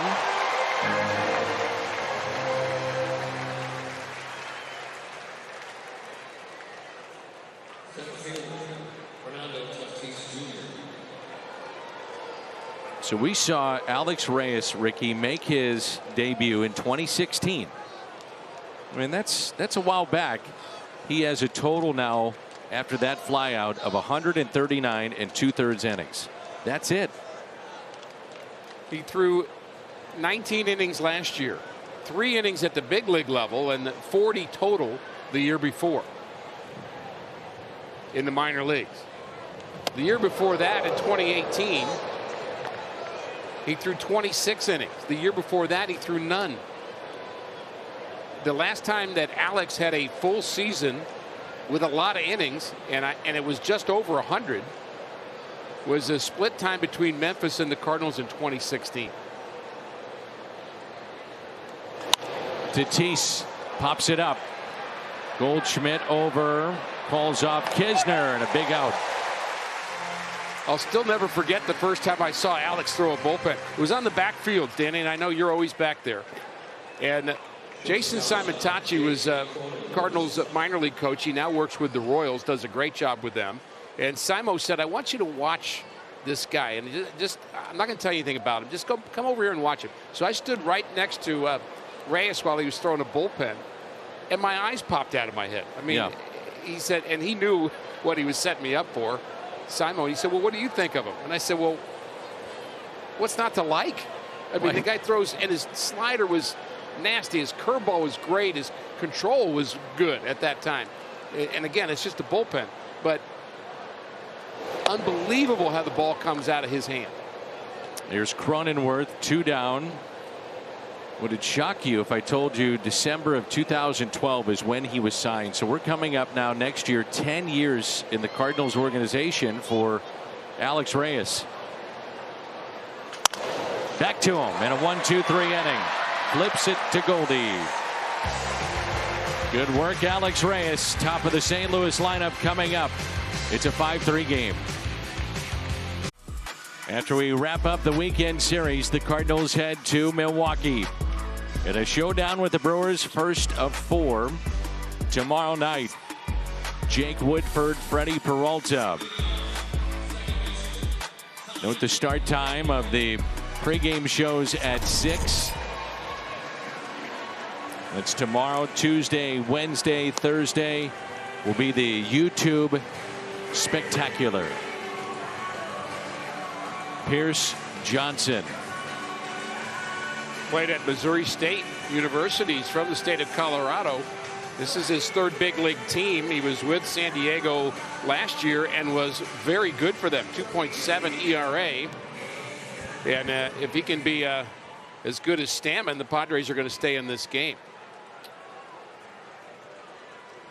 Not been scored upon 19 of his last 24 appearances. And he'll get the top of the St. Louis lineup. Tommy Edman has doubled and scored and flied to left. Padres shift on the right side of the infield. Stammen, by the way, 3 2/3. Ricky, 2 hits, no runs, no walks, 3 strikeouts. It's a game because of him. The last stat that you just gave about scoreless appearances for Johnson, that's the stat that Mike Maddox likes the most for relievers. He can talk about ERA and strikeout rate and miles per hour and spin rate and all kinds of just numbers you can throw. But he said the bottom line is, most of the time, do you not give up any runs? Yeah, that's the stat he cares most about. For a while, though, I would have been worried about the walk stat. Well, of course. Well, if you walk, which leads to runs. Exactly. Exactly. But the point is, you can have one bad game as a reliever, and Ryan Helsley was like that. He had a couple really bad outings, and you look at his ERA and say, On the ground, right side, and the out. Well, I also look at, for relievers, inherited runners for certain guys. Trends happen over the course of a season, and that's what happened with Ryan Helsley. He was so good in that spot, but yet he started out a clean inning and it was a different pitcher. Well, you're just hoping that, and it seems to be the case, that Cody Whitley is an adequate and good replacement for him. Whitley's been throwing well. Can't have enough guys in your bullpen trending upward. So 1 out, and now Goldie. So looking ahead, this is it. 4 series left after today. 2 at the Brewers, 2 at the Cubs. Milwaukee punched their playoff ticket last night. Earliest they have ever clinched a playoff spot. And the 1-0 pitch. 4th straight trip to postseason play. Magic number to clinch the division for the Brewers is at 3. And the Cubs have clinched their first losing season since 2014. They've had the 2nd worst record in the National League since the break. And the Cardinals are 5-7 against the Cubs this year, but they haven't faced them since late July, and that was right before they traded away Bryant, Baez, Rizzo, others. It's a different team. The 2-1 pitch to Paul Goldschmidt. And Goldie whacks it into the gap in left center. Hustling for 2 on his way to second, and what a slide. Avoiding the tag. The throw is there, but avoids the tag and in there safely.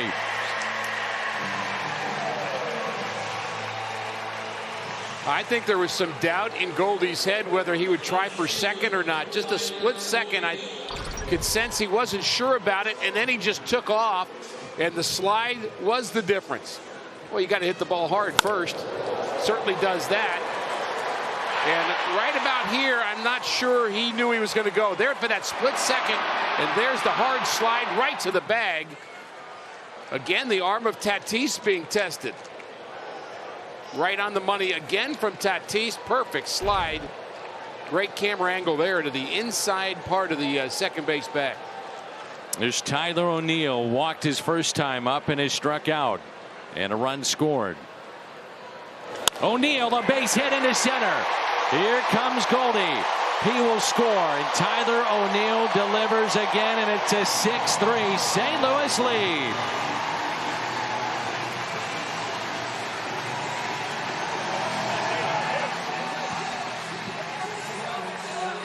Well, Tommy Edman did it in the first inning. He stretched a single into a double and then scored in that inning. Goldie does it this inning. He's at second base. And that bullet off the bat of Tyler O'Neill, and it was a curveball. And he smoked it in the center, and the Cardinals pick up another. But that last replay, Ricky, it's a good example of how he's allowing the ball to get deeper and not chasing that breaking ball out in front or away. His hands are so quick. That's right. It's an 8-game hitting streak now for Tyler O'Neill.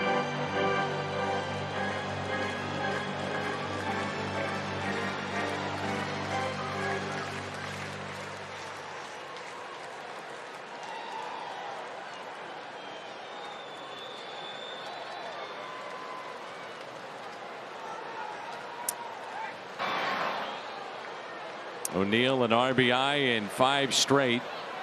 His skill set is one that it's not just power, Gold Glove last year, but a threat to steal. In an era in which there just aren't many stolen bases. The 1-0. 1 ball and 1 strike. We don't often talk about Tyler O'Neill being a 5-tool guy, but that's what he is. No question. Good defender, throws well, runs extremely well. And I think the thought was, could he be a guy that hits 280 or more? Well, the answer is yes. 1-1 pitch to Nolan Arenado.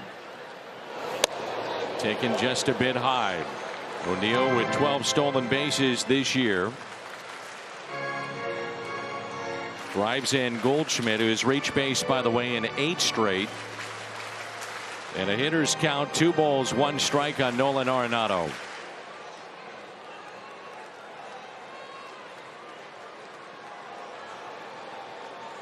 The next to the Cardinal third baseman.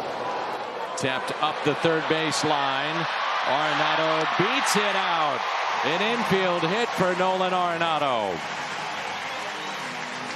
3 consecutive hits for the Cardinals.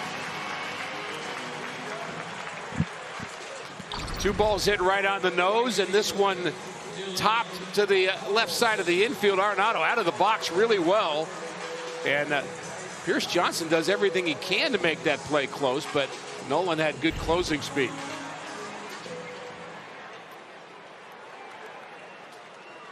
A bases loaded walk. Were you talking about those? In the Reds game, Corey Seager just walked with the bases loaded to extend the Dodgers lead to 8-4. That game's in the top of the 9th, and the Dodgers still rallying with just 1 out. Cardinals could extend their lead by 3 with a win and a Reds loss over Cincinnati.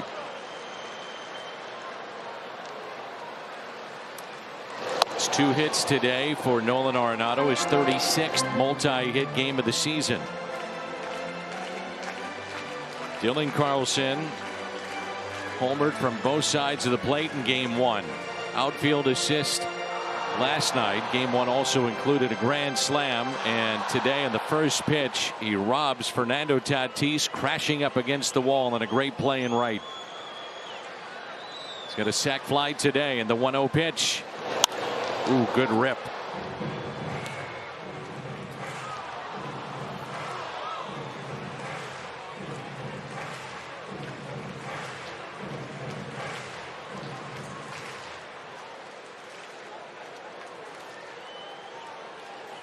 His outfield assists now 3rd most in the National League and tops among all rookies in the NL.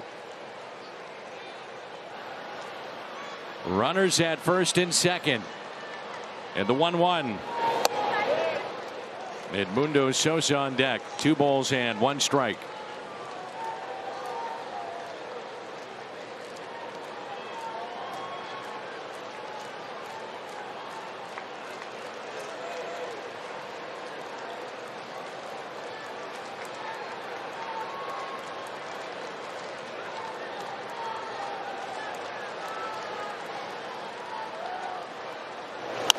Two and 2. Cardinals are 4 for 7 today with runners in scoring position. I used the comment yesterday, or I made the comment yesterday, that the confidence of Dylan Carlson is growing. And what I meant by that, Dan, and you and I talked about it before the game, of course he's a confident player. #1 pick, great player, young guy. Yeah, of course he's confident. But I think he's getting more confidence that he's a difference maker type player. He's confident he's a big leaguer, but I think that confidence is growing even beyond that to being a difference maker. The 2-2. Full count. Sosa on deck. Dylan very patient at the plate, averaging over 4 pitches per plate appearance. It's 9th most in the National League, and that says something for a young player. Patient, selective.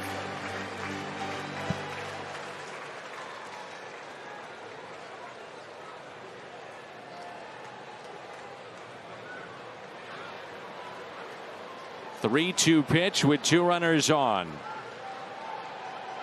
And a strikeout of Carlson. And the first for Johnson. 2 outs, 2 on, and it brings in Sosa.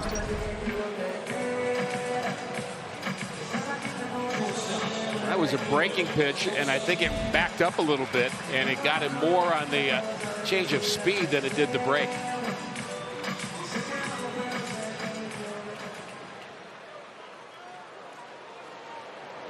Sosa, the RBI double, run scored, part of a 5-run first, grounded into a double play, 6-4-3 in the third.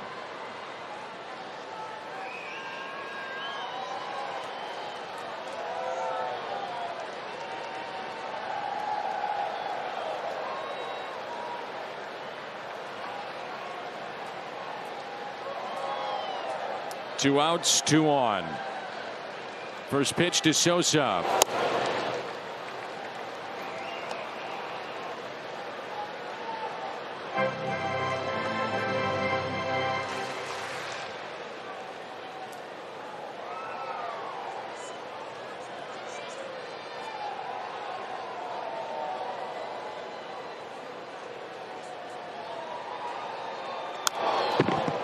Foul back, and it's 0-2.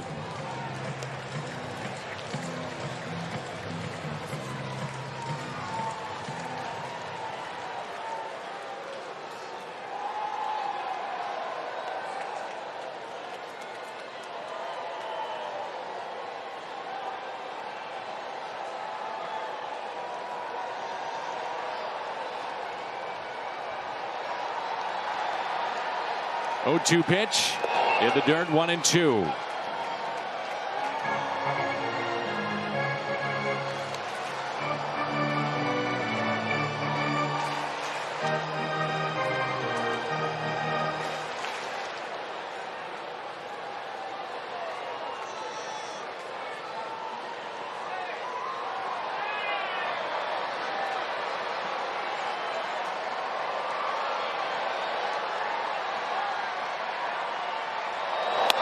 Two and two.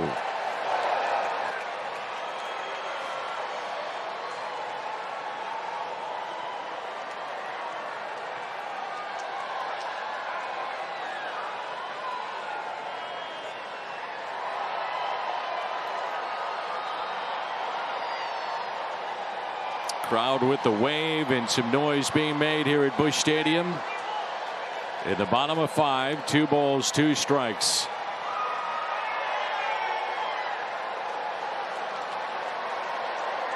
And the next 2, Sosa from Johnson.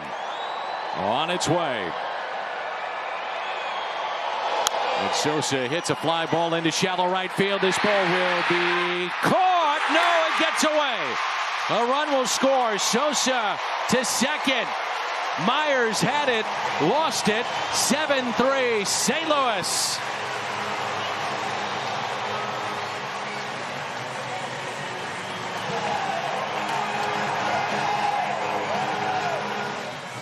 Really good effort by Myers, who plays a deep right field. We pointed that out early in the series. A long way to go, and he gets to it, but he rolls over and can't hold on. He was flying at this point, in his glove almost, but it gets away. so very close. Had it, lost it in the heel of the glove. Mound visit. Sosa winds up at second base, his second double. He has 2 today. He's had 6 coming into play. While we have a moment, quick word from Great Southern Bank. Our customers rely on us for trusted guidance and support every day. We're honored that they've rated us the #1 bank in America according to Forbes. To find out why, visit us today. Nabil Krismat is up for the second time for the Padres. Cardinals at one point led 5-0 in this game. It's now 7-3. And another very good opportunity for Bader. Came up with runners at second and third in the first against Stammen. Hit a double that brought in 2. Now second and third with 2 down. First pitch to Bader. Fastball and a strike.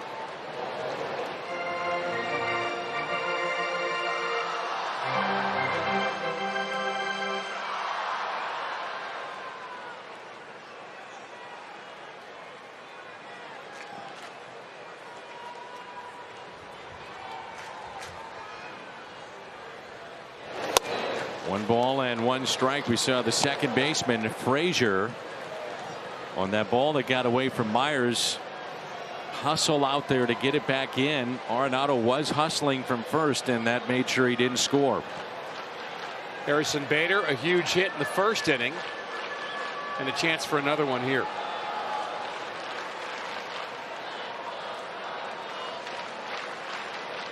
The 1-1 pitch to Bader. Wow. 2-1. I don't blame him for being upset about that. Most inconsistent call of 2021 has been the low pitch. Seen it over and over again. The 2-1 pitch now to Bader. Ooh, he fouled it right back. Everybody clap your hands. Catcher may have been crossed up on that. And sure enough, Nola looking back at his card. Watch him here. Oop. That's not caught. That's going right into the home plate umpire, Corey Blazer.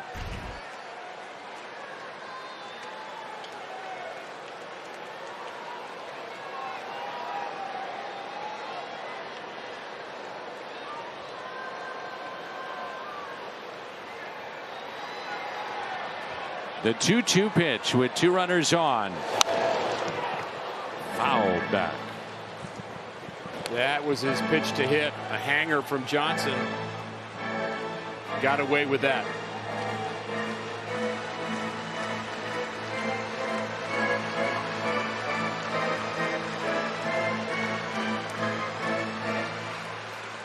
Four hits in the inning. Cardinals have picked up a pair and lead it 7-3.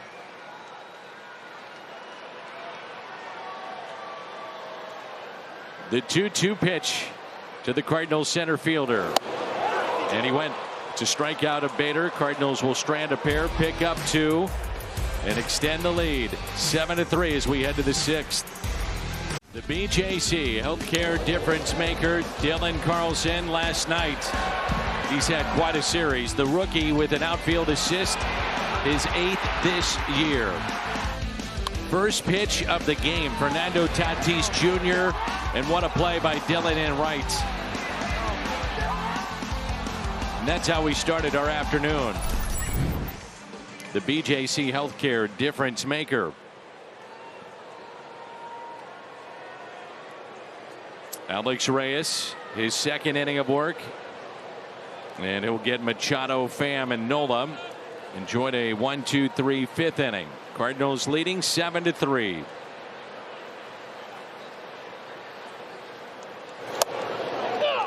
The most outfield assists by a Cardinal rookie, by the way.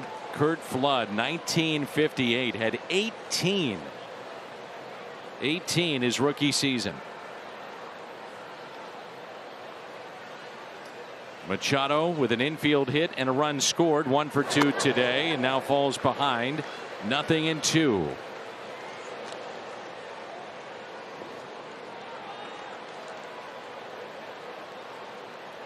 Cardinals with 9 hits. The Padres with 4. And an 0-2 pitch. Popped up. Left side, Kisner along with Arenado. Nolan's got it.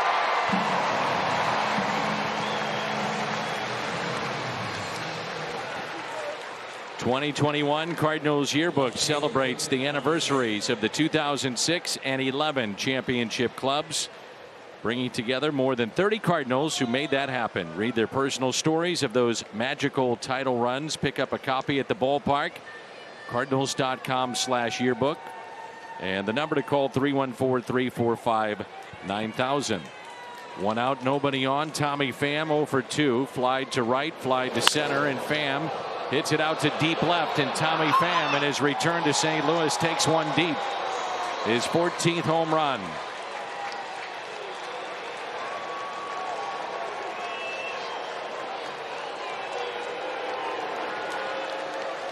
Tommy's hit the ball hard a couple of times in this series with nothing to show for it, but I'm sure that's a sweet moment for him, homering here at Busch Stadium.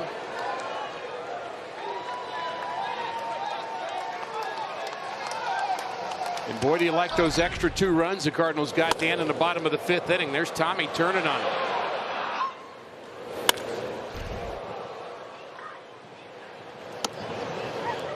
So Pham now 14 home runs, 45 driven in. There's Austin Nola, grounded to short, doubled and scored. Jay Happ today went 4 innings, 4 hits, 3 runs, walked 1, struck out 2. 1 ball, 1 strike on Nola.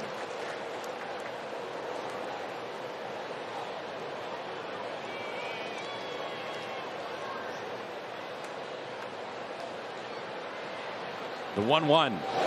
1-2. It was a backbreaker, wasn't it? Yes. That's the thing. I mean, there are times you watch him and you say that is not going to be hit.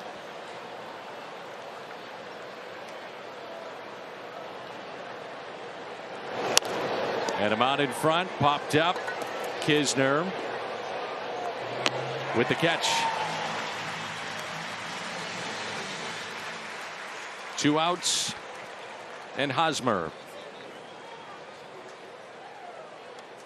Ricky, the top 4 in the San Diego lineup. It's been a struggle, hitting just about 200 for the series combined. 9 hits in the top 4 of their lineup. We're talking about some of the big names: Tatis, Cronenworth, Machado. They've mixed it up a bit. Frazier has dropped today with a lefty starting. Here's Hosmer with 2 outs and nobody on. First pitch swung on and missed.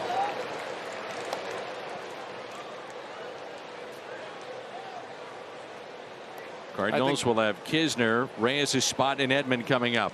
Dan, I think there's a relationship between how your starting pitchers go and how your offense goes that's again difficult to explain, other than I think if your starting pitching is struggling, the offense just starts to press a little bit, thinking you got to get 8 runs and 10 runs. I mean, and I just think they get demoralized also. On the flip side, though, it's kind of a double-edged sword, right? Where you have a big lead and you want to pitch aggressively, but yet you have to pitch like it's 0-0. No doubt.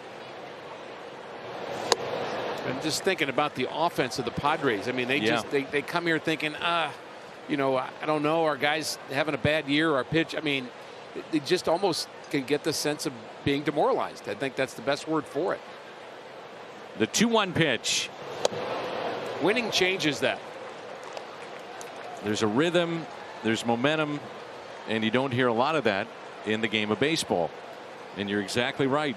I know you want to hear this. Dodgers 8, Cincinnati 5, final. Wow. So the Cardinals could be 3 in front of Cincinnati. Good pitch on 3-1 if they hold on today, and then move the Padres to 3.5 back of St. Louis. And then be Met fans tonight. That's got to be really tough on you. Oh, well, I was one for about 22 years. Then the 80s happened. Then I got that fixed. The 2-out walk, and Will Myers will be the batter. Myers was the one that lined it off a Happ, and essentially Will Myers. That took him out of the game. He was able to stay in the game and get the next man, but Happ's spot was due up in the bottom of the inning in the 4th, and the Cardinals made that move.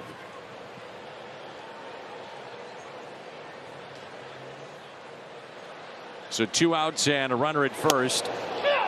The home run by Pham was just the 137th allowed by Cardinal pitching this year. That's the fewest in baseball.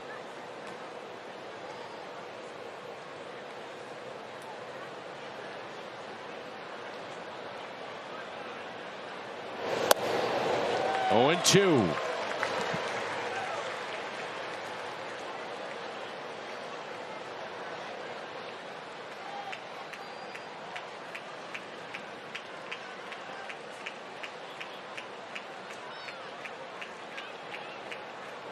Next by Reyes, kept in front by Kisner.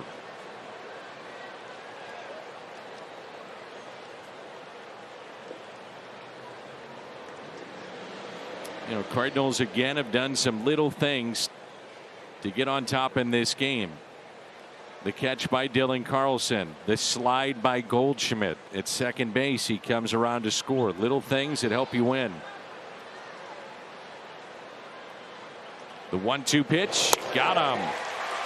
The strikeout for Reyes, his first of the afternoon. Kisner, pinch hitter, Edman coming up.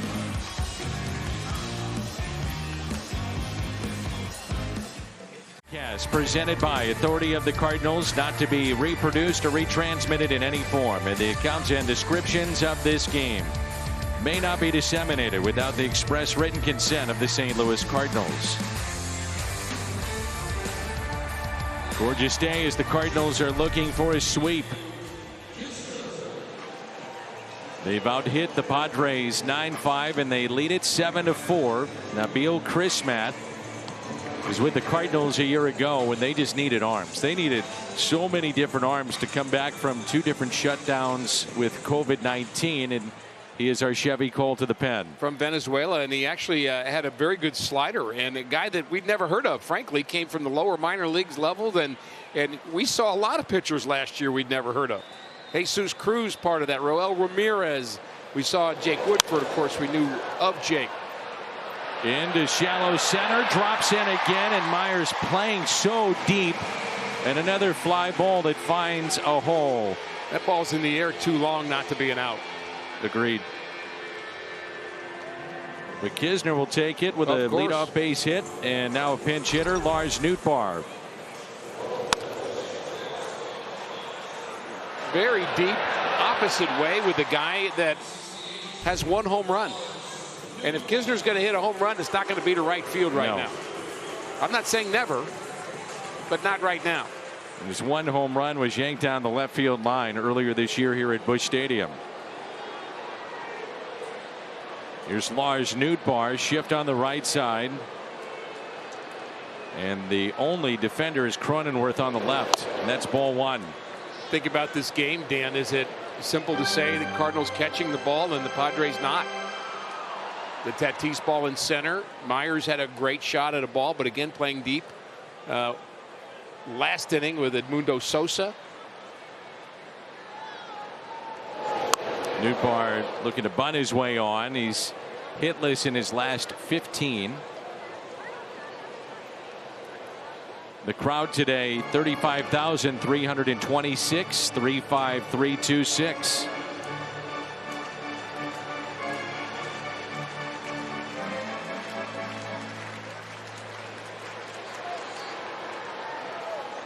One ball and 1 strike. Nootbaar on the ground, tough to turn 2, and with his speed they will not. That's the shift coming into play to take a hit away probably, but unable to turn 2 is Frazier.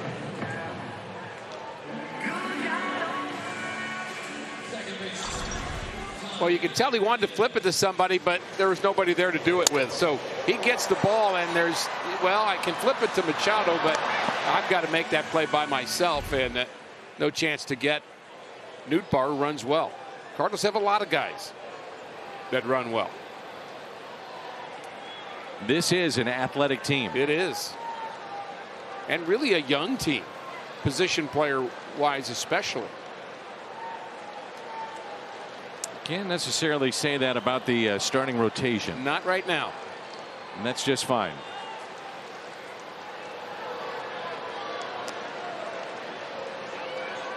It's a good mix right now.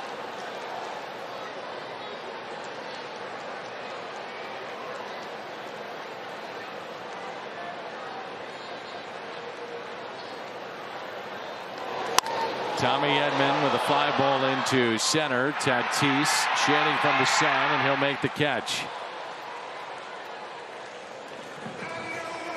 StubHub, proud to be an official partner of the Cardinals this year. If your plans change, you can easily list your tickets with StubHub. Use the free seller toolkit to help you manage the price of your ticket. StubHub, you can sell your tickets in just a few taps of your phone without any stress. Download the StubHub app today.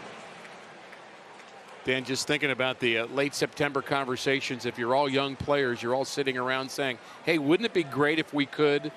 Or wouldn't it be wonderful if this? And then you've got the veteran guys who are now in a room saying, here's what we did when we did. And this is what it feels like when you are. And I mean, there's just a leadership in that and an experience in that helps the young players. And it doesn't mean, I mean, you need young, talented players. But I think the veteran players who've been there, done that, have a role too. A one pitch, runner goes, taken for a ball and a stolen base. Lars Nootbaar, good play by Frazier to keep that on the infield.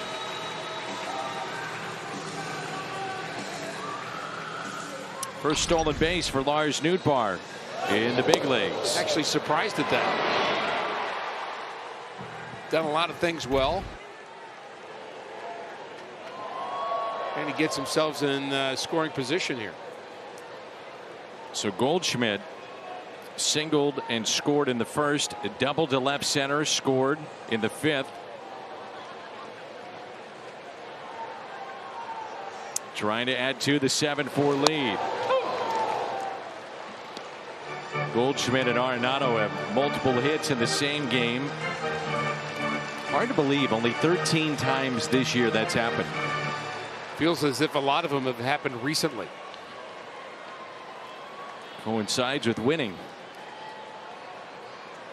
Nootbaar, the runner at second, good speed and a 1-2 pitch. Put in play under the glove of Chris Matt to second.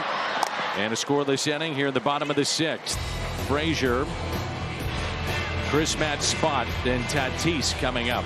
McFarland coming in when we come back.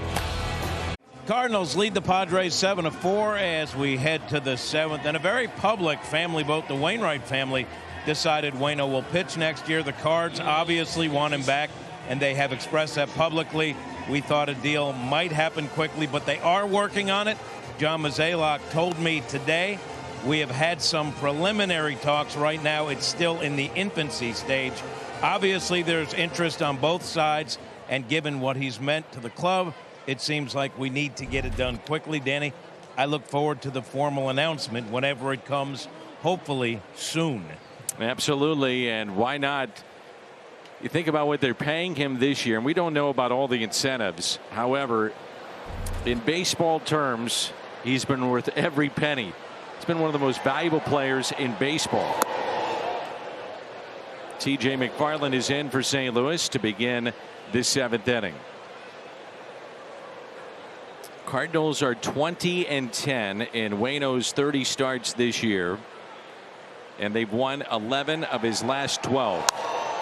Past Arenado and into left field, and a leadoff base hit for Frazier. Just a good hitter, isn't he? Yep. Second time he's been on base with a walk, and now that base hit. Number 10, Jurickson Profar, switch hitter, will pinch hit for Chris Matt, who had a scoreless inning.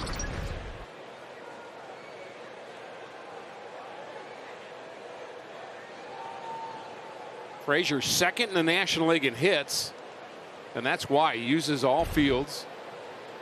Good pickup by the Padres.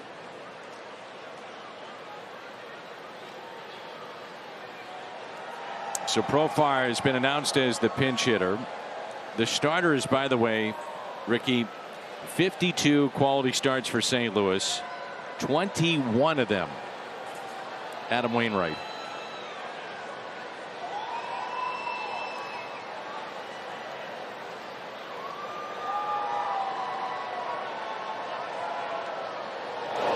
And ball one. I guess we'd have to get the Wainwright family together again and do another video, but I'd really like to throw out the suggestion about just how good Warren Spahn was when he was 44.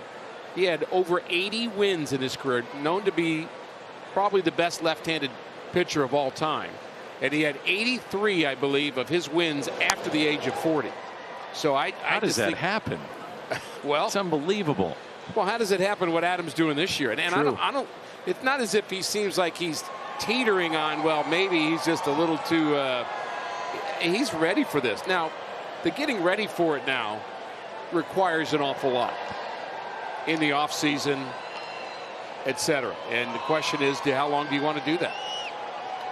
And the 1-1. That's what Yachty pointed to in his press conference, Zoom press conference, announcing his extension. He said, bottom line, it's really hard to get ready for the long haul of a season, and it's been tough, and it's getting tougher. Here's a 1-2 pitch to Profar. Ground ball. Edman, the tag out, double play.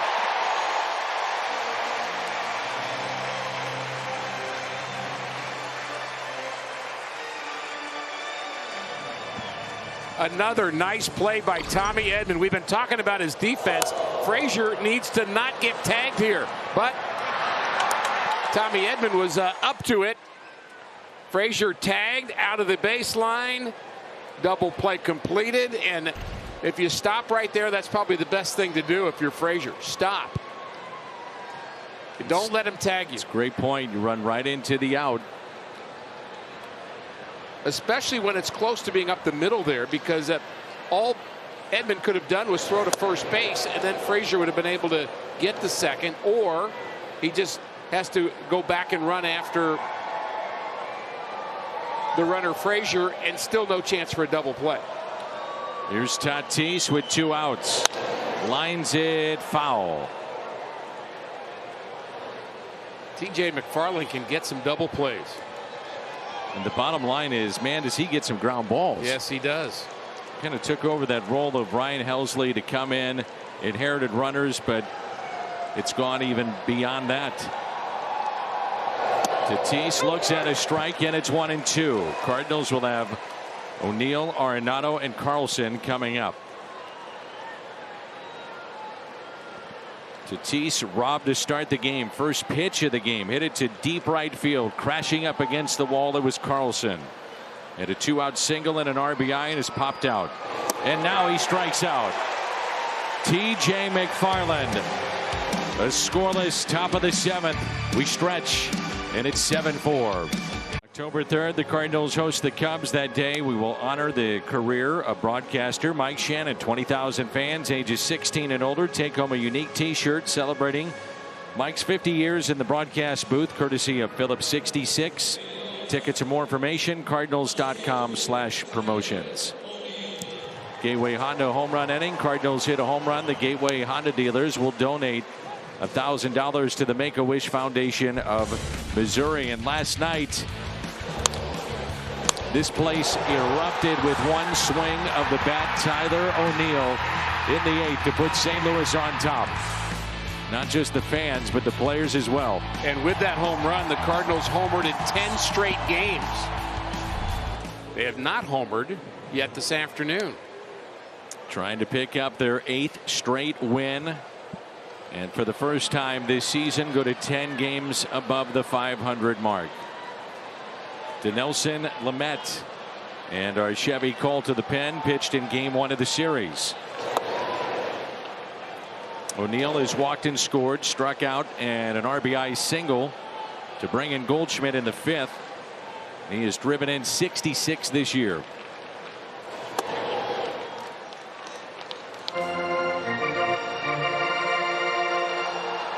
2 scoreless innings, couple of walks on Friday night. 37 pitches for this right-hander. And the 1-1 pitch to O'Neill. His last 4 games, 5 walks, 6 hits, and 4 earned runs. Well, you're in the right spot of the Cardinals order if you are thinking about a home run to make it 11 straight games. O'Neill pulls it foul.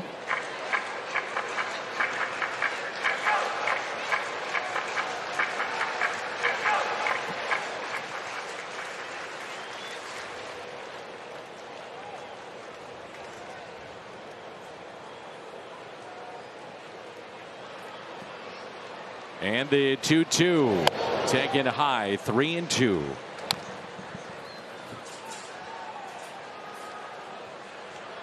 Arenado on deck, and then Dylan Carlson.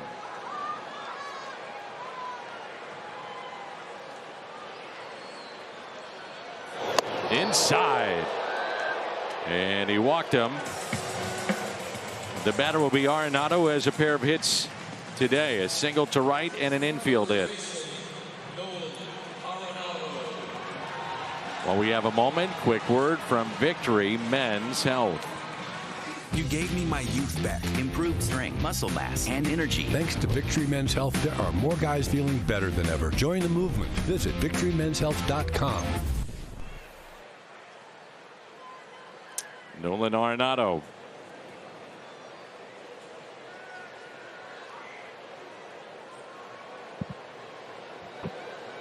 Runner goes. That's O'Neill. Great jump, and it's a stolen base. Tyler O'Neill. Terrific jump by O'Neill. I like the fact that the Cardinals are still running Nootbaar with a stolen base last inning, and this inning it's Tyler O'Neill. There's the jump you spoke of, and he slides to the right part of the base. This time it's the outfield side of second base. That makes a difference. And the Padres may want to challenge, and it looks like that they will. I thought he was clearly safe to the naked eye, but on that last replay, I'm not so sure either. So he went to the outside part, but when did he get that foot in? We will soon find out. This might be your best look at it. Safe there, safe there, safe there. He's in.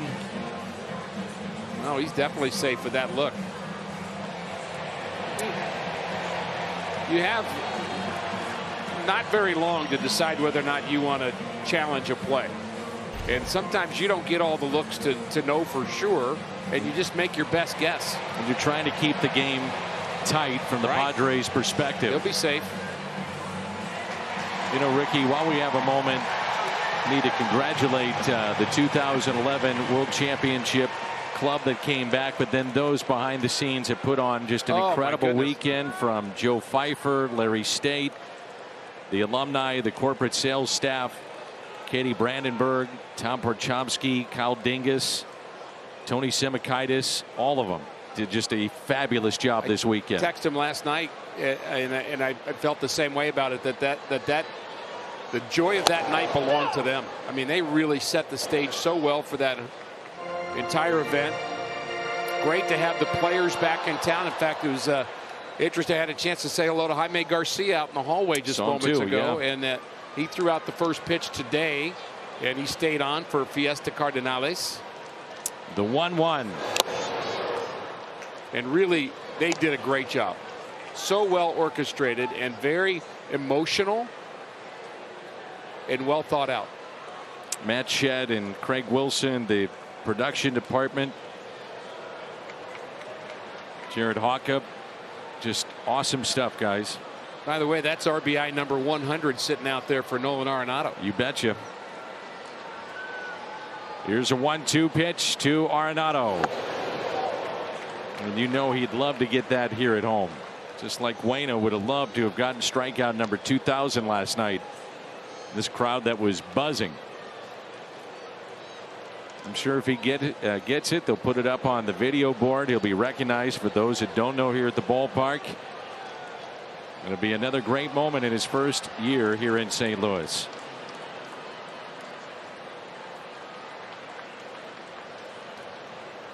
The 2-2 pitch. Arenado with a high fly ball into left. Pham under it to make the catch.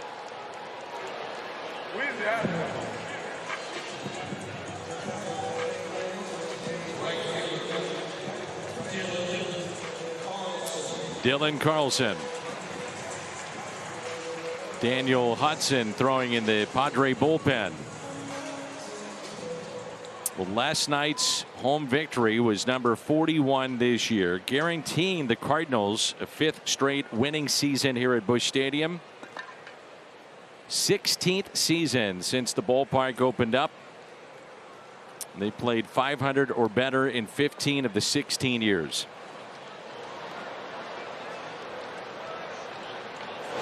And a strike to Carlson. Now, if the Padres don't make the playoffs, Dan, they're not going to look at their home record because their home record is as good as the Cardinals. Actually better. But they are pushing on 10 games below .500 on the road.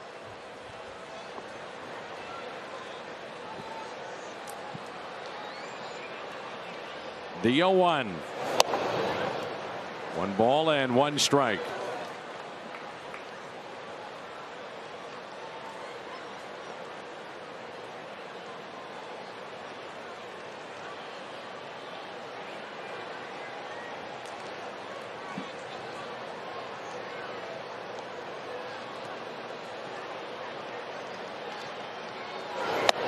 Cardinals 5 for 12 with runners in scoring position today. 8 for 25 in the series. Got 10 hits today. They've out-hit the Padres 10-6 and lead it 7-4 and trying to add on.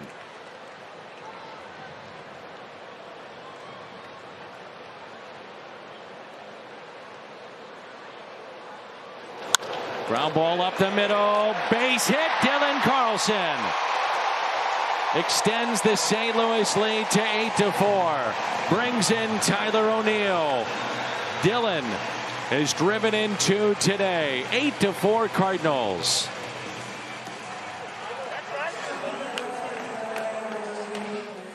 Three Cardinals now with multiple RBIs here this afternoon. And that was a pitch middle in, and it found a hole. That hole on the right side of the infield. The second base umpire had the best shot at catching it. Dylan comes through, and every run you get late makes it tougher and tougher for the other team. Well, the crowds have gotten bigger here, certainly over the weekend, and we would anticipate that in the final homestand of the regular season. Over 35,000 here today. Going to be great. It is great today. It was great last night, and I think it's just going to keep getting better and better.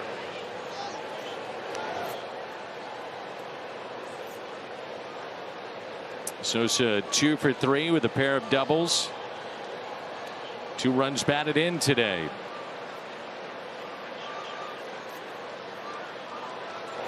Tyler O'Neill, by the way, has scored 3 runs in this game. 3rd time he's done that this season. 2-0 the count on Sosa. See the defense there, and look at the right fielder again. Myers, and 2 balls have fallen right in front of him. And one of those was the 2-out RBI by Sosa. It was back in the 5th. He's really deeper than the center fielder is. Actually, and normally they're going to be deeper anyway, but I think he's actually deeper in right. I think he has a friend in the Cardinals bullpen. Maybe so. They're just chatting it up. Turn him loose on 3-0. Why not? 3-1. Sosa has a starter 68th game today. And when he's in the starting lineup, hitting .307, 6 home runs, 27 driven in.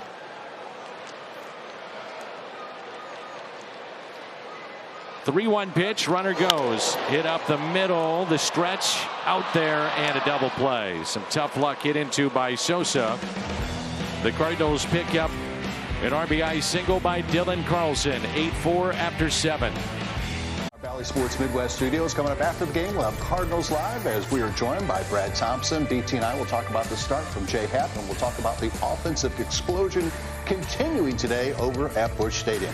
Cardinals Live coming up after the game as we send it back to Danny and Ricky. All right, Scotty, thank you. McFarland's second inning of work. Gave up a base hit to Frazier, and then a double play off the bat of Profar. Struck out Tatis, Cronenworth, Machado, and Pham. You're in the top of the 8th, and St. Louis leading 8-4. Looking for a sweep and their 8th straight win. 6 outs to go. And the first pitch taken for a ball inside. Phillies have already lost today, so a chance to push them 3 games back with 2 weeks to play. Scotty mentioned the explosion of the Cardinals offense, Dan. I just think this is the offense that the Cardinals envisioned in 2021. And it really was not there. No. For much of the season. I mean, there's no kind of sugarcoating that. I mean, the offense was just not synergistic at all. But now you look at it and you think, wait a minute, there's speed. Guys hitting for a high average. There's power. I mean, why wasn't it working? A bit of a mystery, but let's just be thankful that it is. The month of June, right after the Flaherty injury, another way to put it, it was ugly in many, many facets. So again, if the Cardinals can hold on today, Reds 3 back, the Padres 3.5. And then we wait and watch the Phillies and the Mets. Base hit just past Paul Goldschmidt, and Cronenworth is aboard to start play here in the 8th. Luis Garcia getting loose in the pen, and they may bring him in with the righties coming up. I think that will definitely happen. That was meant to be a sinker down and in, and it got up just a little bit. Leadoff runner aboard. Time for Luis Garcia.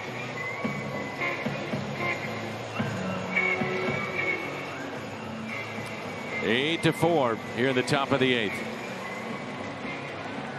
Ball on Bally Sports Midwest, brought to you by BJC Healthcare, the world's best medicine made better. And by Budweiser, this Bud's for you.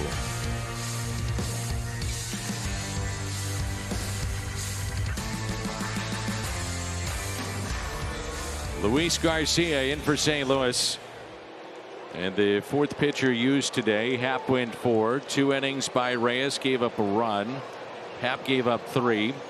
McFarland and the scoreless 7th pitched into the 8th, gives up a leadoff base hit, turns it over to Garcia. Right-handers hitting just 143 against him, 9 for 63.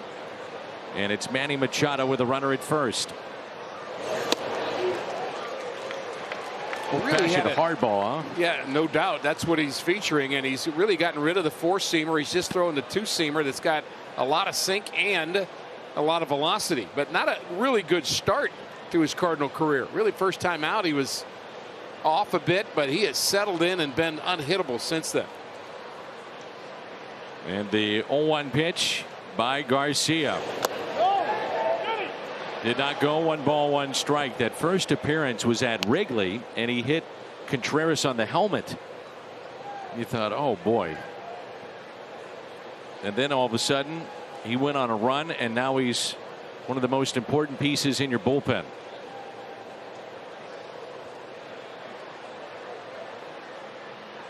The 1-1. Base hit into center. 2-hit day for Manny Machado. Tommy Pham is homered today, and he is 1 for 3 with a fly out to right, center, and a home run off of Alex Reyes back in the 6th. Well, the Padres aren't going to stop playing. Last 6 outs, always tough to get.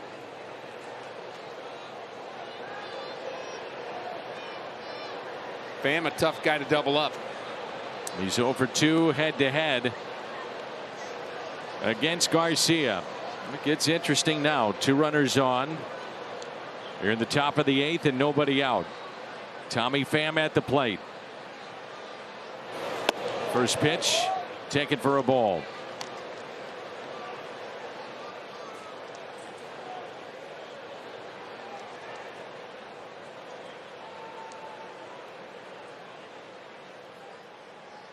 The opposition 2 for 20 against Garcia with runners in scoring position so far this year. Pham hits it towards third and foul.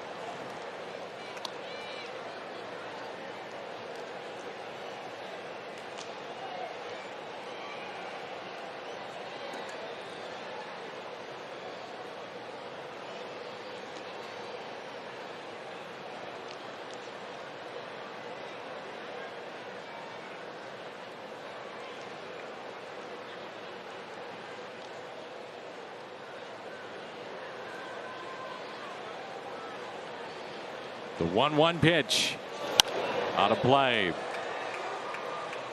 Pham his 14th home run, 45th driven in this year. Back in the 7th, StatCast powered by Google Cloud. A line shot over the wall and left. And again, the reminder, first time back to Busch Stadium for Tommy Pham.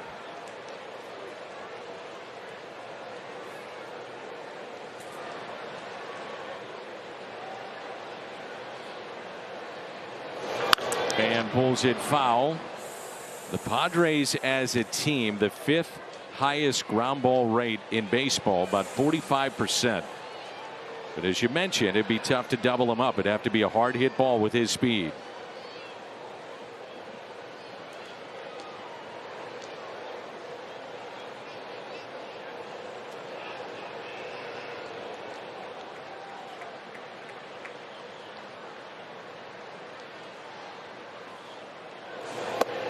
Two and two. And this is Cabrera getting ready for Hosmer, I would imagine.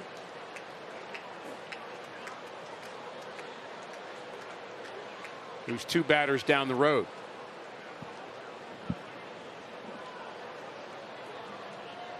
Outfield is straight away. 2-2 the count on Pham.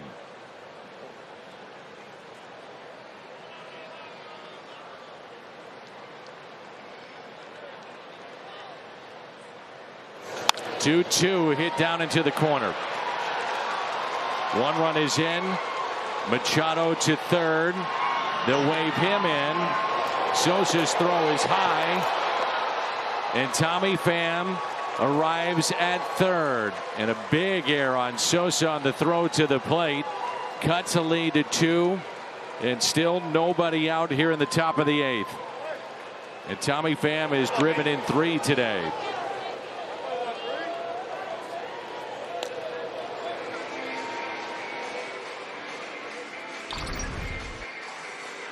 Just couldn't finish off Pham. Tried to go up and in on him, and he was ready for it.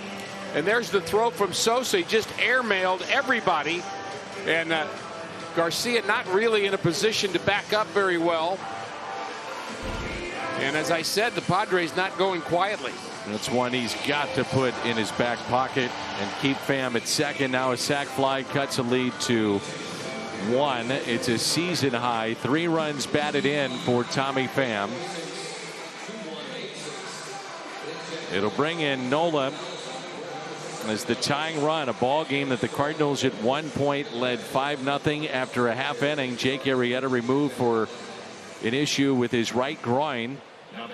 Turned into basically a bullpen game for the Padres, and they have battled back. And that will end, by the way, Garcia's scoreless streak at 25 1/3 consecutive innings. Nola with 1 home run this year. First pitch is strike. He just needs to end the streak of hits in this inning. A leadoff base hit off of McFarland, who was charged with the first run. And then a hit by Machado, double by Pham. Time to stop it right here. And the 0-1 pitch popped up. Right side, Tommy Edman with the catch in the first out. We'll see if they go get Cabrera to face Hosmer here. And that indeed will be the case. So Genesis Cabrera will face Eric Hosmer with a runner at third and 1 out. And an 8-6 game. Still unfinished business here in St. Louis. Genesis Cabrera, the Chevy Colt to the pen. Last 6 games, 7 1/3, and 8 strikeouts. He'll face Hosmer here, hitting .259 against the lefties this season. Hopefully Genesis is all right. Ricky, wow, right on cue. I mean, you've been a guy that has come in as a reliever that has seen a bunch of different arms pitch on a particular mound, and all the landing spots are different, and so that could be problematic at times. And he seems to be okay. I thought he might have twisted something. I was concerned about that. And just as you were talking, he's just doing a warm-up toss here. But here's the landing a little bit on the side of his foot, and he rolls over that ankle, and that, wow. Thankfully, he appears to be okay. Cabrera's actually been tougher, Dan, on right-handed batters than he has on left. And I find that shocking. I do too. He is over the top, which may have something to do with it. It's not really coming from the side at all, but still surprising. So here is Hosmer with a runner at third and 1 out. And the first pitch hit out of play.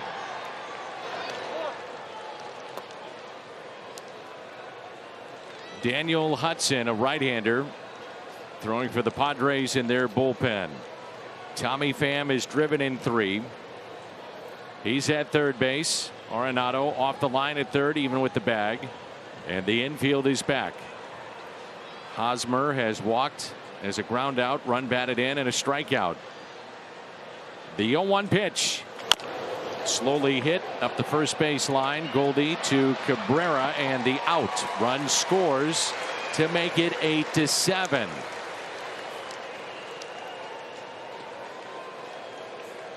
Second time that Hosmer has done that today. Just a soft ground ball to first to bring in a run.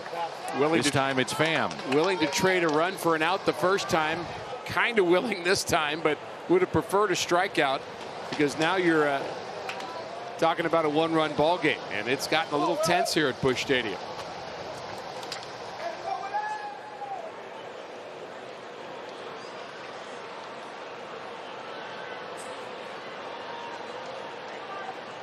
Will Myers. And that pitch taken just off the plate at 98. Myers has got home run power with 17 hit this year. He had the ground ball that was off a half. It just basically knocked him out of the game. Stayed in for one more batter in the fourth. The 1-0 pitch, and Myers hits a fly ball into the gap in right center. Carlson won't get there.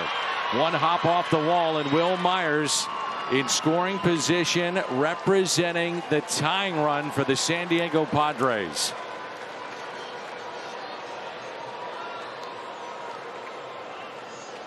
Give the Padres a lot of credit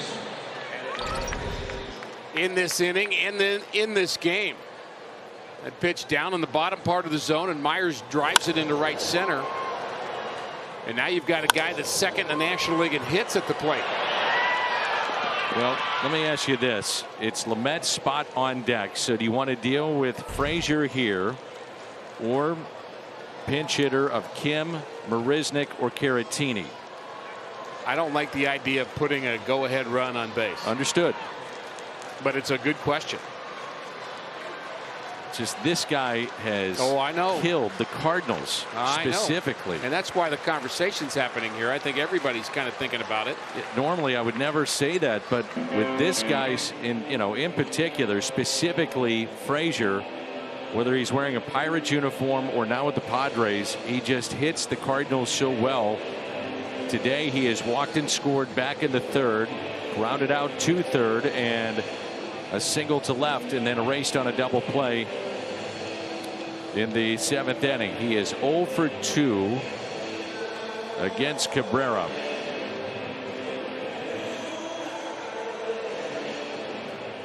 The Cardinals will have Bader, Kisner, and Cabrera's spot looking ahead to the bottom of this inning.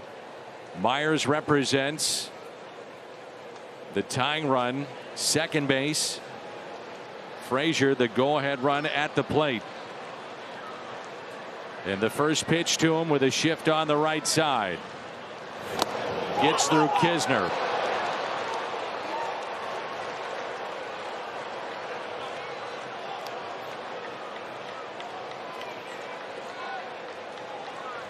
A wild pitch charged to Cabrera. It was overcooked, but should have been blocked by Kisner. I think he thought he could have just gotten it on the backhand, but he probably needed to smother that ball. Of course, it's coming in at 100 miles an hour. You got to do it quickly.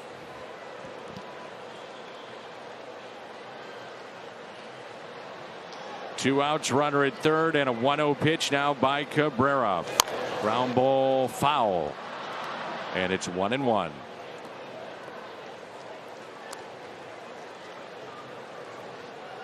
My old center fielder just made that play down there. Wayne Kirby. Played with him years ago. Frazier against St. Louis. 348. Only 3 strikeouts in 46 plate appearances. The game on the line right here. The 1-1. A little bit inside at 98.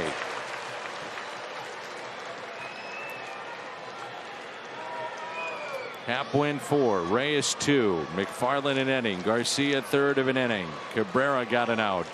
Can he get one more?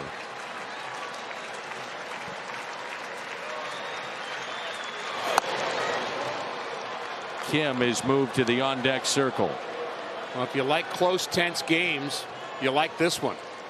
I would have preferred it to stay a 4-run Cardinal lead. We've had enough tension lately.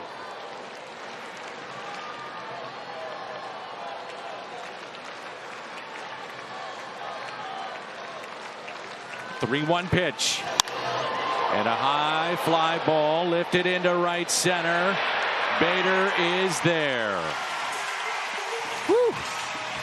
It stays a 1-run St. Louis lead as we move to the bottom of the 8th here in Game 3.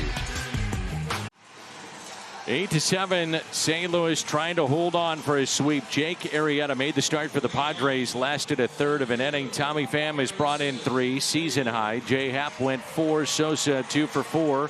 Couple of doubles, a run and 2 runs batted in. Daniel Hudson is the 6th pitcher used by San Diego in this game. And Hudson will get Harrison Bader, Andrew Kisner, and then we'll probably see a pinch hitter. Last night we saw Gallegos finish off the Padres in that 9th inning. Took him 12 pitches, struck out Hosmer to end the game. You'd have to assume he'd be ready to go for the 9th. Yeah, and 3 right-handers on the Cardinals bench, Dan, that left to a pinch hit. Molina, Rondon, and DeYoung. And it may depend on the situation who Mike Schilt goes with. Harrison Bader, RBI double that scored 2 back in a 5-run first inning, and the first pitch is strike. Rondon has a bat in his hand in the Cardinals dugout, so it looks like that choice has been made. Hudson had an ERA just above 1 in July, over 8 in August, and 2 here in September. 0-2.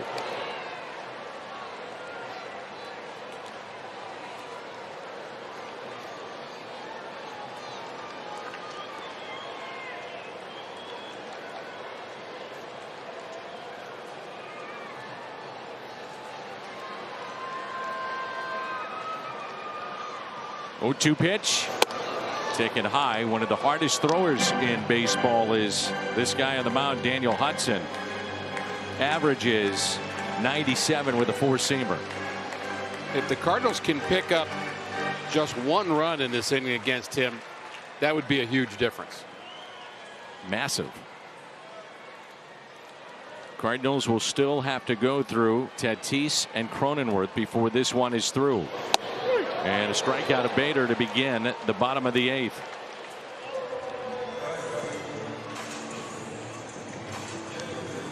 The Padres will have Hudson's spot, so a pinch hitter, then the top of their lineup. See Paints with 97 on the outside corner.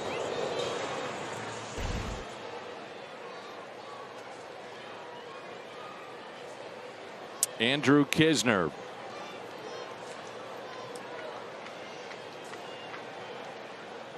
One for 3 today.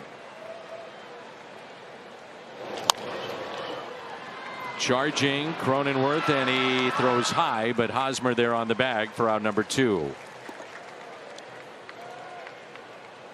Gallegos getting loose in the St. Louis bullpen. Jose Rondon, the pinch hitter.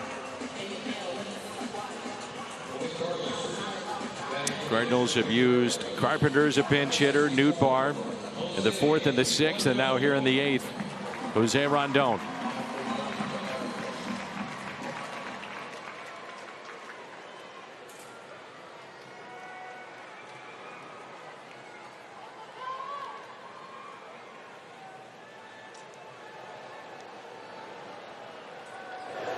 And that pitch taken for a ball.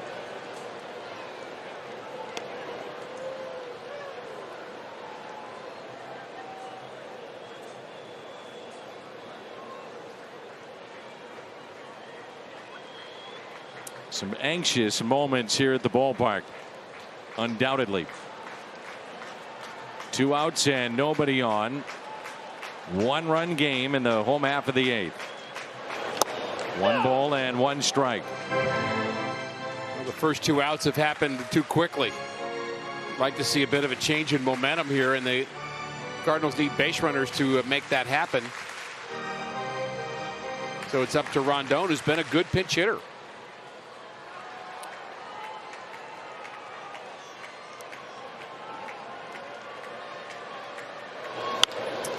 Popped up on the infield. We go to the 9th. A 1-run game. Cardinals trying to make it 8 in a row. 3 outs away.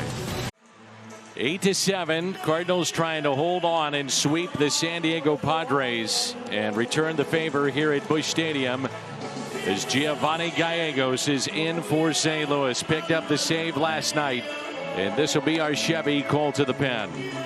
He was really good last night, and when he's sharp, he's tough. And sharp for him is the high riding fastball and that devastating slider that looks more like a curveball, but gets a lot of swings and misses. And he is the 11th player in this game, Dan, of Hispanic heritage on Fiesta Cardinales Day at the ballpark. And I'm talking about for both teams. The wild card standings: Cincinnati, Philly, Padres currently at 2.5. Reds drop their finale today at home against the Dodgers. Well, the bullpen, last 20 home games coming into play at an ERA of 1.75, and today we have seen Reyes, McFarland, Garcia, Cabrera, and now Gallegos. Caratini 1 for 3 with a strikeout head-to-head against Giovanni. It's Caratini, the pinch hitter, here in the 9th, and then Fernando Tatis Jr., Jake Cronenworth, if anybody would get on, Manny Machado. And here we go, 9th inning.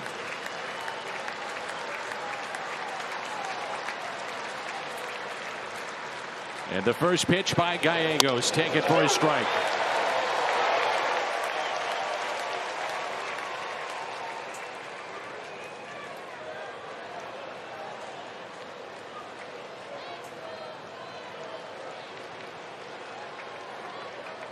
Caratini was in the starting lineup last night. Essentially the personal catcher for Yu Darvish. 3 for 12 as a pinch hitter this year. Cardinals 3 outs away from their 8th straight win. The 0-1. 0-2.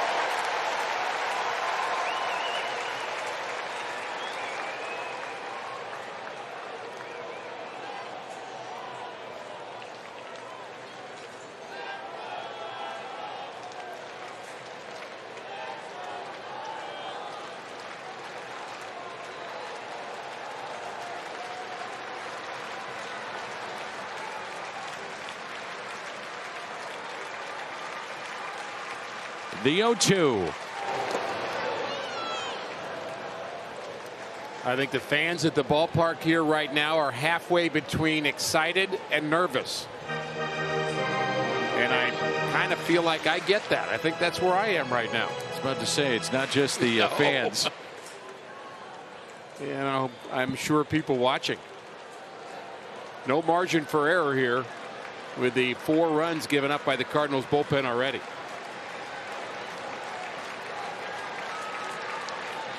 The 1-2 pitch. Up and in.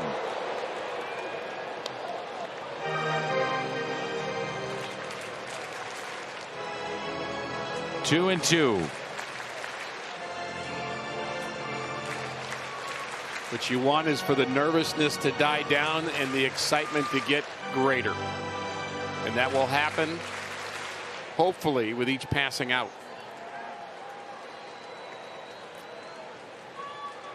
The 2-2 pitch. Gallegos to Caratini.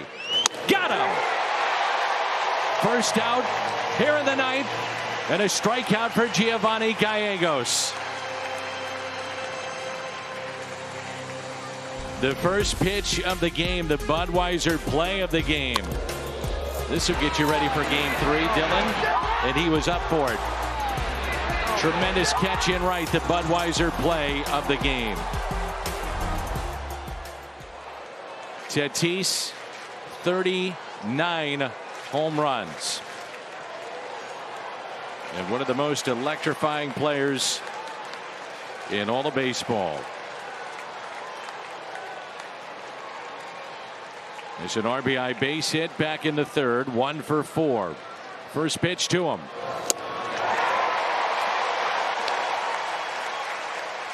He's hitting .293 against right-handed pitching this year.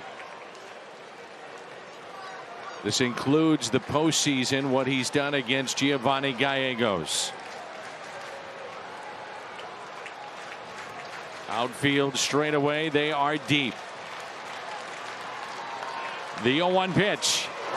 Nothing and 2.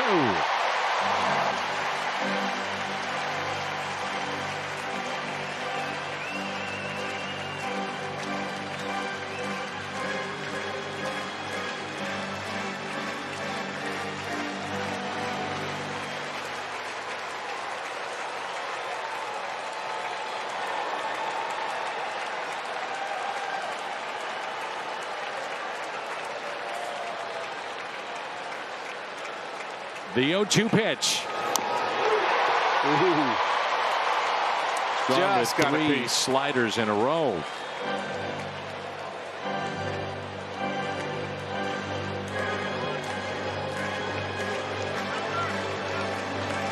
About as deep as you can play here at Busch Stadium. A very light drizzle here at the ballpark. 0-2 the count on Tatis.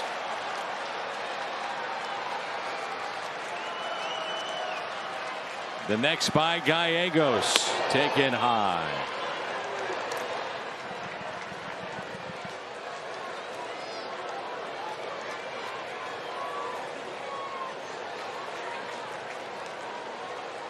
Still nervous, a little more excited.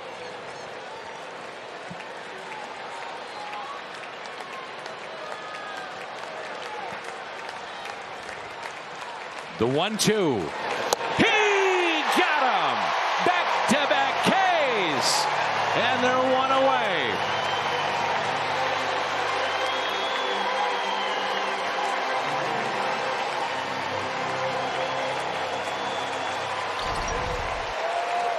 He went back to the slider again.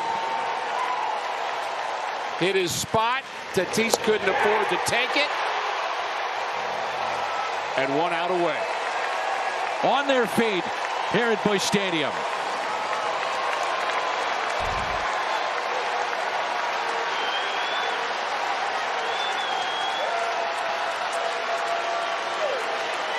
Two outs, nobody on. Cronenworth at the plate. Ball 1. He is lined to left, fly to center, grounded out back to the pitcher, and a base hit and a run scored in the 8th. Tatis 2 for 13, by the way, in the series. And they're making some noise now.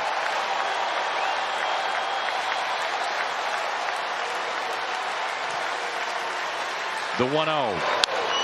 1 ball, 1 strike.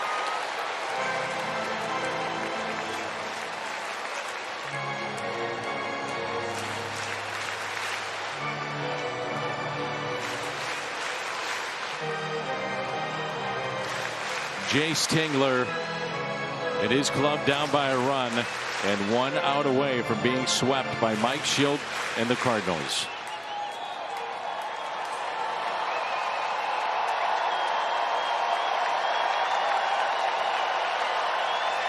The 1-1 pitch. 1-2.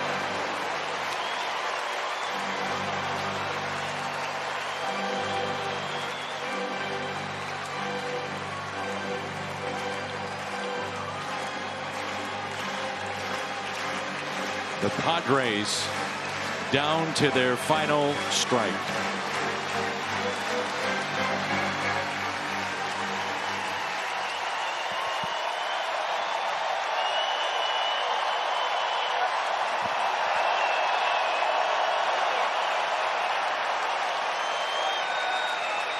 The 1-2 pitch. Fly ball into center. This will do it. You want 8 in a row? You got it. It's a sweep of San Diego. It's 10 games above 500. And this team is rolling. 8-7 the final. Cardinals scored their runs early, Dan, and then they held on. A terrific team effort. And Fiesta Cardinals indeed. The Cardinals with the win. 79-69. The bullpen bent, didn't break. They got to Arrieta early on with 5 runs in the first.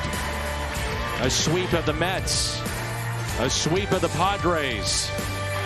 8 wins in a row for the first time since August of 2018. 8-7. Post-game show comes your way next.